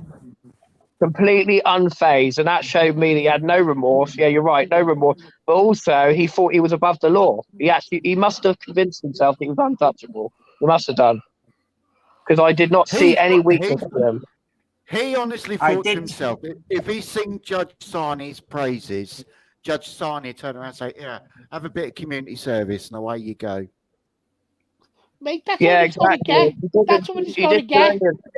Yeah. Dad, excuse me. That's what he's going to get, community services. But he kept on his videos, bringing videos out, slagging people off and off and off. That's what he's going to get. With Katie Price, sorry, not Katie Price, Katie Hopkins, a week before your sentencing is due. That is just criminal. I mean, why do that? That's mental. You're drawing so much attention to yourself. But he honestly thought that he was untouchable. I do think that. And you know what Anna Brie was saying the other week, saying that he could have autism, right? That's bullshit. There's no way that man has autism or any learning disability. Dan. I suffer with adult autism. Right, okay. Yeah. I've got Asperger's syndrome. That makes me a damn sight more clever than you. Right, okay. But yeah. I tell you what, Alex is nowhere near as clever as what I am. No, okay. And I don't go out stalking people. Yeah. I don't think the reason why I don't think he's autistic, right, is because he's. I know he's not autistic. No, I know he's not. He knows what he's doing. That's the difference. He knows. That's the question in your community. Self-awareness. He has the self-awareness. He's fully aware of what he's doing. Whoa. TC, ask anybody on your panel or anyone on your community if they ever stalk somebody, or would they ever stalk anybody? Retro, have you? No, but can I just say something? It's not really stalking. It's not stalking, though, is it? Let's be honest. It really. Is stalking. It's classic. Do you know what I call it? I've got a different word for it because it's not physical stalking. It's stalked anybody. Yeah, but because it's not physical stalking. Dan. Yeah. Savage, have you ever stalked anybody? Never in my life. No, I haven't. TC, have you ever stalked anybody? I'll tell you what, though. Only the feathered kind. Colin, have you ever stalked anybody? No. Can I just say, look, he trolled them. He didn't stalk them. Let's get it right. He trolled them. Right. And this is what I don't like. I don't like the fact they've used the word stalking because sending emails to people. Dan, the legal term was stalking. That was what he was convicted of. If he undergoes a DBS, that's what will come back. A stalking conviction, not a troll conviction. If this happened 20 years ago, it wouldn't have been defined as stalking, right? I'm no lawyer, but they didn't have this case law 20 years ago, 25 years ago. Right? It's only because the laws changed. That is something on the channel. It's on the echo. Can I just say one thing as well? Because I do legal stuff. Can I just point something out? Dan, the laws have not yet caught up fully with social media. And I think a lot of people have not caught up. The police are struggling with social media.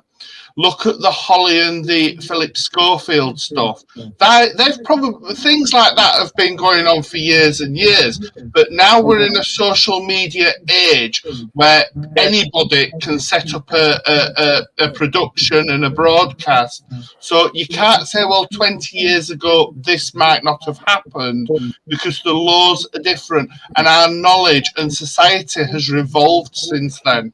And also, Colin, everyone's got a phone with the camera now. Yeah. Exactly. Every street. For me, it's got too intrusive now. It's got to the point where you can't have a poo without someone knowing what you're doing. Do you know what I mean? It's just gone crazy. It's Big Brother, isn't it? That's the world we live in. Fully surveillance society. That's not the society I want to live in. You know, what happened to just grow some balls and man up? What happened to that? Jeremy Vine, right, is a weak man. Okay, we know that because since the sentences of Alex, he hasn't stopped going on social media. And that tells me he's a hypocrite because he's been slagging Alex off at every opportunity. He's But put Dan, three Dan, tweets out, hang Alex. on. But Dan, Yeah. he was getting family involved. He was putting other people at risk. This wasn't just Jeremy Vine going off on one, and I'm not a fan of Jeremy Vine, don't get me wrong, but he took it to another level. He was giving addresses. He was actively encouraging people to go out and harass. That is completely different. And to say man up or whatever, or these are hurty feelings, I think when you've got someone to that level, you've got to say, look, this is over the line now of what is tolerable and acceptable. Yeah, I get that. Personally, I would have just ignored it because people get bored, don't they? If you don't show a reaction, it's like bullies at school. They soon get fed up and they move on to someone else, you know? It's like, I just feel like it exasperated and it didn't need to exasperate, you know? But Dan, he was doing it Dan, over 10 years. Have you read the new online harms bill? No. No, what's Dan, that? have you read the new online harms bill, which is going through the Parliament at the moment? No, it mentions stalking in it. Right, okay. Under the new legislation, right, okay, if Alex Belfield would be getting 3 times the amount of time what he's got in prison now. Yeah, I remember watching Retro, and Retro was saying, like, literally 2 days before the outcome, you were saying about 9 years potentially, weren't you, Retro? I remember watching that video. So he did get lighter than he could have got, but he also got a lot more than he could have got. I mean, if he showed remorse, if he got a legal representative, if, for example, he, you know, there were a lot of things he could have done to lessen that sentence. Well, he wasn't. In fact, reporting the case, was he? He completely misled his. Honestly, the judge is not going to show him any compassion or any mercy, not with the way he behaved. It was disgusting, you know. And but like I said, Alex is so in denial. He was so delusional. He thought he was above the law. You know, he did, and he probably thought he would be a martyr. But the thing is, let's be honest. If you speak to an average person down the street, no one knows who Alex Belfield is. Do you know what I mean? So really, he's not even made himself a martyr because no one knows him. No. The Queen took over the headline. You did actually say earlier on he was a celebrity. Yes, but there's different levels of celebrity in there. I would say yes, he's a C-list. He's not a B-lister or an A-lister, but I would put him down as a C-lister. I think he. I wouldn't even put him down as a said list. He's more famous now than he was a month ago. He's definitely more famous now because he's been on BBC, ITV. It has been reported this, and I honestly think if the Queen hadn't died, he would have got on the front page of the Sun, 100%. No. This would have made a massive story if it wasn't for that. I'll tell you what, Dan, can I ask you a question? Yeah. Dan, can I ask you a question, Redding? Yeah, What do you think Alex Belfield was actually charged with and found guilty of? Yeah, I believe there were out of the 7 charges, there were 4 he was convicted of. 2 were simple stalking, so they didn't carry sentences. I believe it was just the Jeremy Vine and the Bernie Keith. And the Bernie Keith is the one that came over. Oh yes, and Ben Hemar. No, that's not what I've asked you. That's not what I've asked you. What I've asked you is, what do you think he was actually found guilty of? Yeah, stalking. Right.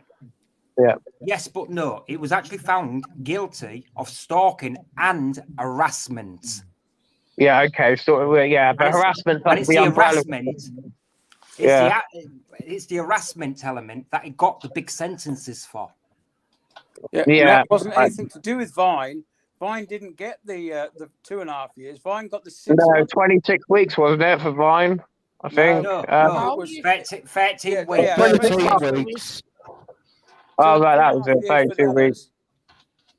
Yeah, and it was Bernie, whatever his name was. Bernie Keith, Yeah, and Ben something. They were the ones he got the harsher sentences for. correct. Yeah.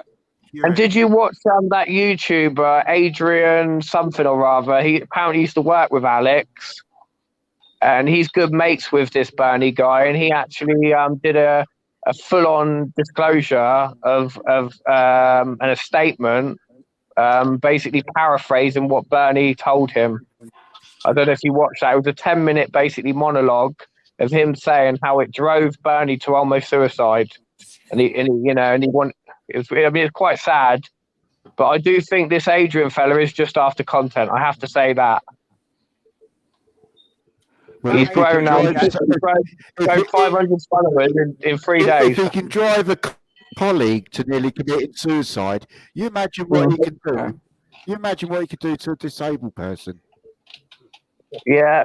No, he could do a lot. But look, do you remember Jeremy Kyle? You know, that ended up finishing, didn't it? But that went 10 years, and that kind of stuff was happening every week on Jeremy Kyle. They were oppressing, people that were, let's be honest, not full ticket. Yeah. But they signed Jeremy up to Kyle should have been chemically castrated.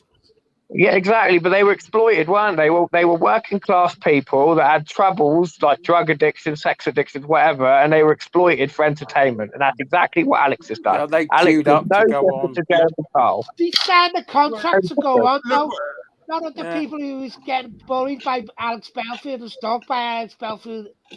Definitely. Yeah, but look, people, you know how many people killed themselves during Jeremy? A lot of people died with Jeremy, and that's why they finished it. Right, can I just step in a sec, Dan? Because Jeremy Kyle, that show was a ticking time bomb waiting to go off. A lot of people were surprised it took so long as what it did. And the problem with Jeremy Kyle was they took lots of people in a studio, put them together, opened up lots and lots of complex issues, and weren't resolving those issues.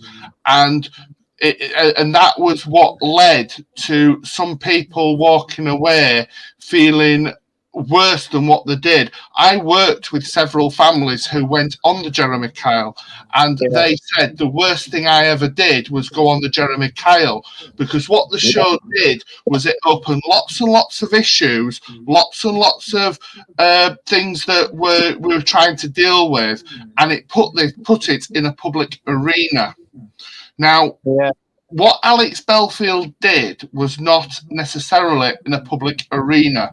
He was sending emails, trolling people. Yes, he was saying to people, Jeremy Vile's allegedly done this, everyone ring up his radio show and, harass and, send messages, send this, that and the other.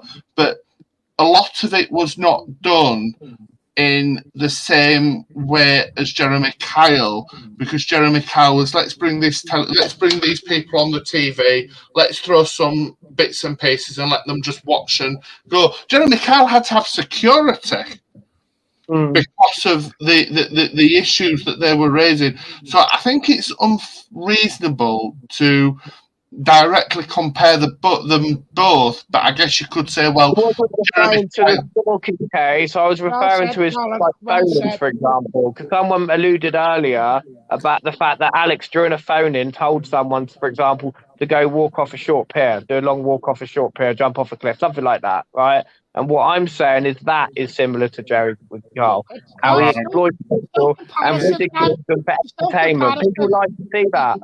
I hate to say it, people do. They like to see it. In the Victorian days, people get hung. People used to watch that for entertainment. Remember that?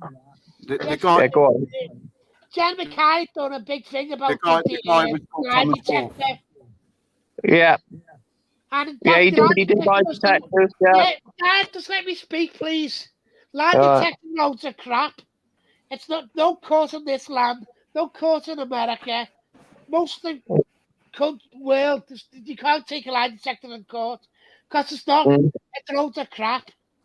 Yeah, I agree. They can be cheated. Lie detectors can be cheated. The proper word is polygraph. I've done one. I know exactly how. I know. And if you believe what you're saying is the truth, it becomes the truth. Yeah, of course. It's a bit like COVID, all the COVID lies which have now come out. I won't say too much because I know we're on YouTube, but it's all come out the wash now. But so many people bought it because it was said every day on the news. And like you just said, when something gets told 1,000 times, it becomes the truth. Well, that's You why know? I took my lesson. And I don't Yeah. think Alex Belfield genuinely thinks he has done anything wrong. No. I think he's got himself in such a black and white situation where he doesn't think he's done anything wrong. That's why I think when he comes out, he'll come back. Maybe not on the same people because there's an injunction against him doing that. But as we know, there's a trail of other people who he's gone after. He doesn't believe he has done anything wrong. Well, apparently he did show remorse, as they told him his sentence, and before they ushered him away, he did actually. Apparently, I don't know if this is true. He did show some remorse. Bit too That late was though. sentencing remorse. That was because he was going to get sent to prison. Yeah. That I wouldn't necessarily pay too much. He genuinely, underlined, doesn't believe he has done anything wrong. That's why when people say, "Why is he on YouTube?" He was still selling out shows even after the 16th of September with people who couldn't get a refund. He was milking the cash cow. Trust me, he was milking it. He knew he was on borrowed time, and he thought he'd take as much money as he could. And if you think about it, if he was charging £4 a month to be on VOR, let's just say he had 10,000 people on his VOR. Now, can anyone do the math? So was that 40 grand a month? And also, that's a lot of money. there's people like you who backs him up, and no matter what he says, that's what he got a big head for, because there's a lot of people go, "Oh, whatever you say, it's right." That's all he got a big head for. Because there's people like you definitely. that is Bobby, there is a way of People hitting don't want Alex to admit Belfield. they've been conned. Yeah. Sorry? The way to hit Alex Belfield when he's in prison. The way to hit Alex when he's in prison, all right, okay, is ring his mortgage company. Just tell him he's a stalker. Well, yeah, and I would be, if I was Alex, I'd be worried about fraud charges because a lot of people are going to report him to HMRC and the fraud, agency because he did lie. He lied to accumulate wealth to get money, saying that he would take down the BBC when he didn't, and that's the main reason why people gave him money. That and Nottingham Police, and I don't even think he paid Nottingham Police. Or tried to sue the BBC for us £12,000. Why did he need £3,000? He couldn't get a small trade court for it. Yeah, and it costed more than that to take them to court. And he admitted that. He said it's not viable for me to sue the BBC. So he took a complete U-turn. But then it all came out in the wash that the real reasons he wanted that money was to basically take on people like Vine and that other guy, Bernie Keith. And they are ex-BBC workers, aren't they? They used to work for the BBC. No, mate, what they needed the money for, it's his feeder's lifestyle, going on holidays. He bought his brother's house with the money. He's been to Las Vegas, Florida, Spain. Yeah, fancy artwork and ornaments in his house. He never needed the money to sue anyone. He's a con man. At the end of the day, he was a scumbag con man. Yeah, honestly, I know that. You'd have to be pretty stupid to not see that, really. I've got no sympathy for people that actually believe it all is bullshit, But what I'm saying is I'm just telling you why I watched him, and I watched him for entertainment. And I'm not proud of it. I actually feel quite bad. I shouldn't have done it. I shouldn't have fed him, Even every time I like his videos, I'm still giving him money, aren't I? Every time I put a like, and he was feeding his ego. That's all he was doing. He was there to feed his ego. But the other thing as well, Dan, when you were following Alex and when you were paying, at the time he made you feel better. And this is the thing to take away. Yes, he was a con man. Yes, he'd got all his flaws. But at the end of the day, you during that time of supporting him, you clearly felt better, and that is something that you can take away. That doesn't mean that you're a fan of his and you support him and that that you support what he did. But what it means is, it's not a case of, well, I feel bad because I did this or I did that. At the end of the day, it is what it is. He met a need at that time, but you have now become a wiser person. You've now realised what it is that he was doing, and it's now, you can't turn back the clock and live in, well, I should have supported him, whatever. Wait there. There's a one on And I'll be honest with you, when you asked earlier, did I? Oh, go on. There's a person there, one of the side chats called MITMT. Go look for what he just said about me. Okay. It's not Ken Dodd or one of the Diddy man. Whatever. Shut the fuck up, brain damage. There's a person there.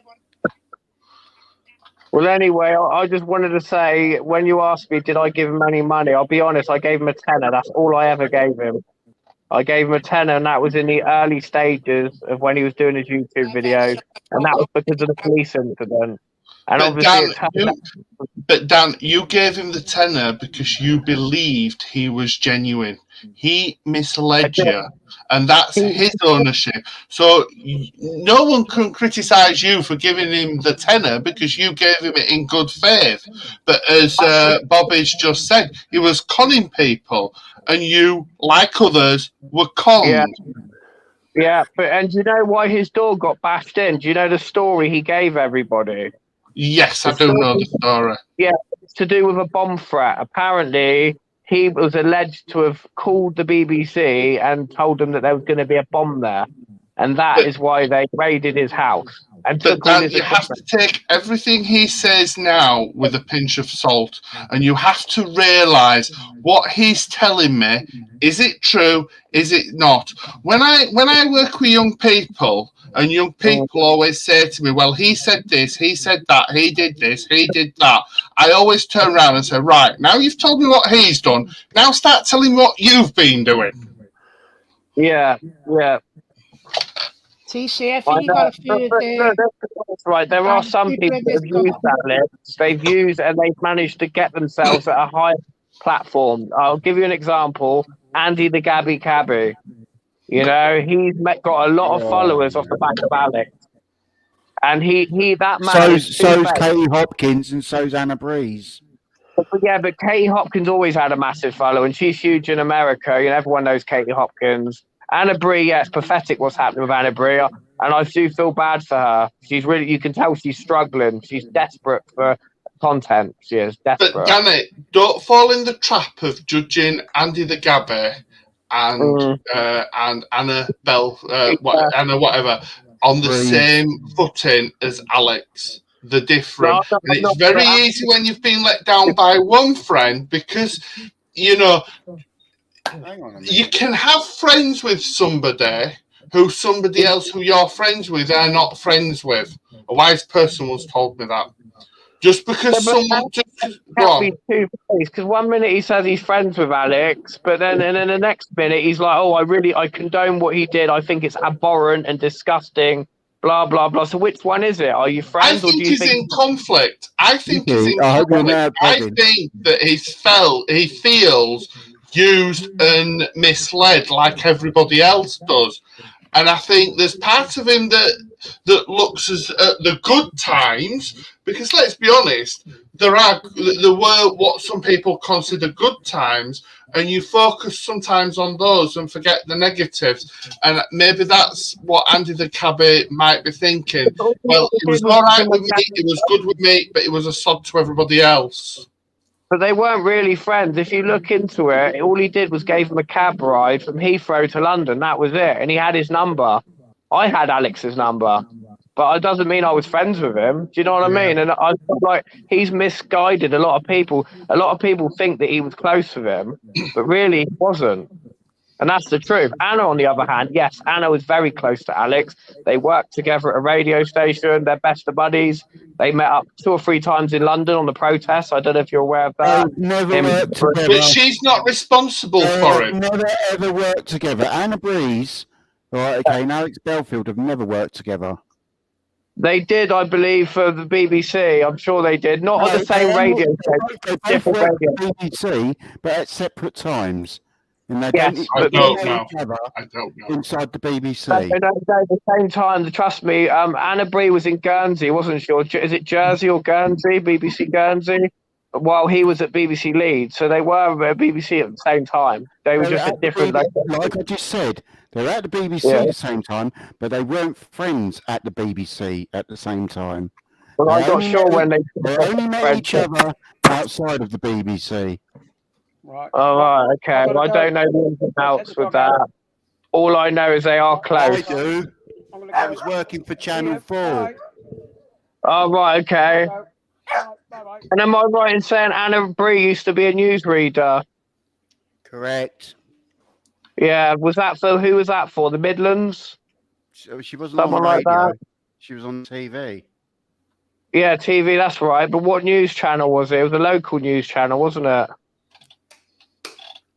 I saw one of her blooper videos. She had a blooper video. She making started, her off her up. career, she started off her career at Grampian TV.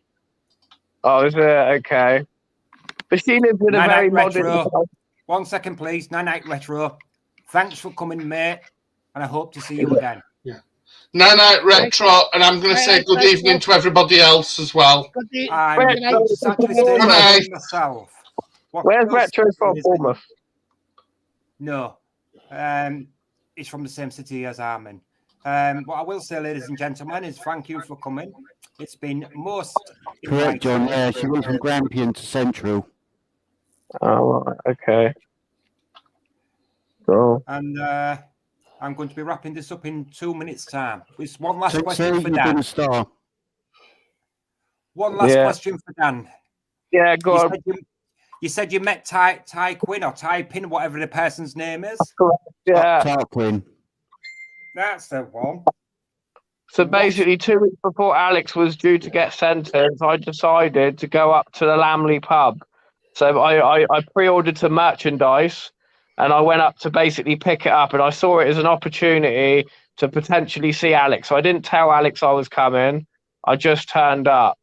And they weren't there. I have to say, Alex and Tarquin weren't there, but I did get to speak to a couple, a lovely couple, but they can't stand Alex, and they were telling me everything about him, what an arsehole he is. And I asked them, who's this Tarquin guy? Does he exist? And their reply was, it's a young lady. So basically, this Tarquin that he always goes on about is basically a young lady who's his PR. She's a secretary. So she basically does... Tarquin's a man. Well, no, not really, because the person that does all the admin that responds to his Facebook. Did you ever message him on Facebook?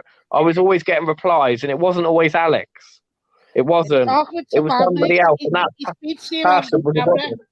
He speaks in on camera as well. Yeah, but that's someone else. The person that's with him all the time in his house in wherever he lives, Lamley, Nottingham. Is it Mapley? Mapley near Nottingham is a female. That's all I'm saying. He's a man. Okay, well, I've never been to his live shows, so I can't comment on the person that hangs around with him on his live shows. But I just know the person that goes with him to that pub, the Lamley, is apparently a young lady. That's how I found out. Use this MYTMT in your chat, TC.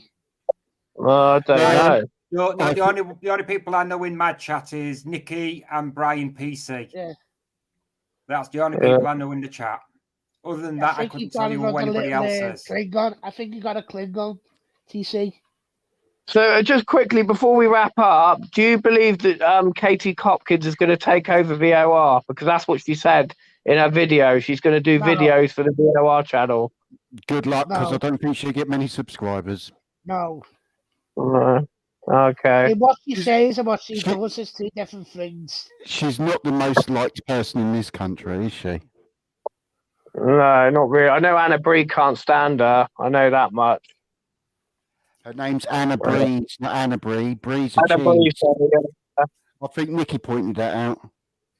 Right. Oh. Ladies and gentlemen, boys and girls, insiders and outsiders and upside downers and whichever thing you identify as at this moment in time, it's time to wrap this up. It's been nearly 4 hours. It's been very entertaining, very enlightening. And I will probably start looking at doing maybe one a month or 2 a month if you're interested. Yep, absolutely. Yeah. I'll tell you what, TC. Be on. I'm glad you've seen someone else, who's a supporter of Alex, because we're all seeing the same. Yeah. Like I said, I've got on against it personally, but all I've got against it about is that. Do you know? I love Alex as much as I love syphilis. That's just my point of view. TC, like I say, it's been absolutely. It's like I say. It's like I say. You either love him or hate him, and that is as it is. The people that like him are more than welcome. You can love him and hate him at the same time. I probably fall in that bracket. Do you know what I mean? Like I was saying, the people that like him are more than welcome to come on and voice their opinions. I'm more than happy to listen. Obviously, I won't allow people to attack other people, as you can see. I don't delete any of the comments. If people are abusive, then TC, that's I know who's that MYTMT is. I have to told it in your Facebook. You've been what? I've just told you that MYTMT is. I've just told you in your Facebook. Messaging on Facebook. I'll check it out. It's because you say if you look at it, the other channel, I don't talk about. It's to say the same shit over and over again. Right. Excuse me. That's no worries. Right. It's time to wrap it up. It's midnight now, and it's time to call it a night. I will check it out for you, Bobby, and if that is the case, then I will deal with it. It is, TC. I'm telling you 100%. Because if you go if that is the case, I'll deal with it. All right. TC, thank you very much for having me on this evening. Appreciate it. No worries, Mr. Savage. Like I said, next time, just keep an eye out. I will announce it rather on the community page, or it'll be set for like it was this one, where it'll be set for a certain time, a certain date. And a big shout out to Nikki, for keeping the chat clean tonight. Appreciate it. Yes, she did a fantastic job, did our little Nicola. And I'll call her Nicola because she'll give me grief. And whenever you want a pizza, Nick, just give us a shout. Oh, look what he's just said. He's Scottish. Who do you know is Scottish? Can I just finish it with one line? I love you, and there's nothing you can do about it. Well, there certainly is. Right. Night all. I'm gonna. Night all. Yeah, take care. Speak to you again soon. Everybody in the chat. Night, Savage. Night. Right. Nikki, I'm going to give you a quick ring. So I won't be on the phone long, but I intend to just give you a quick ring to sort some stuff out. Right then, ladies and gentlemen. Night.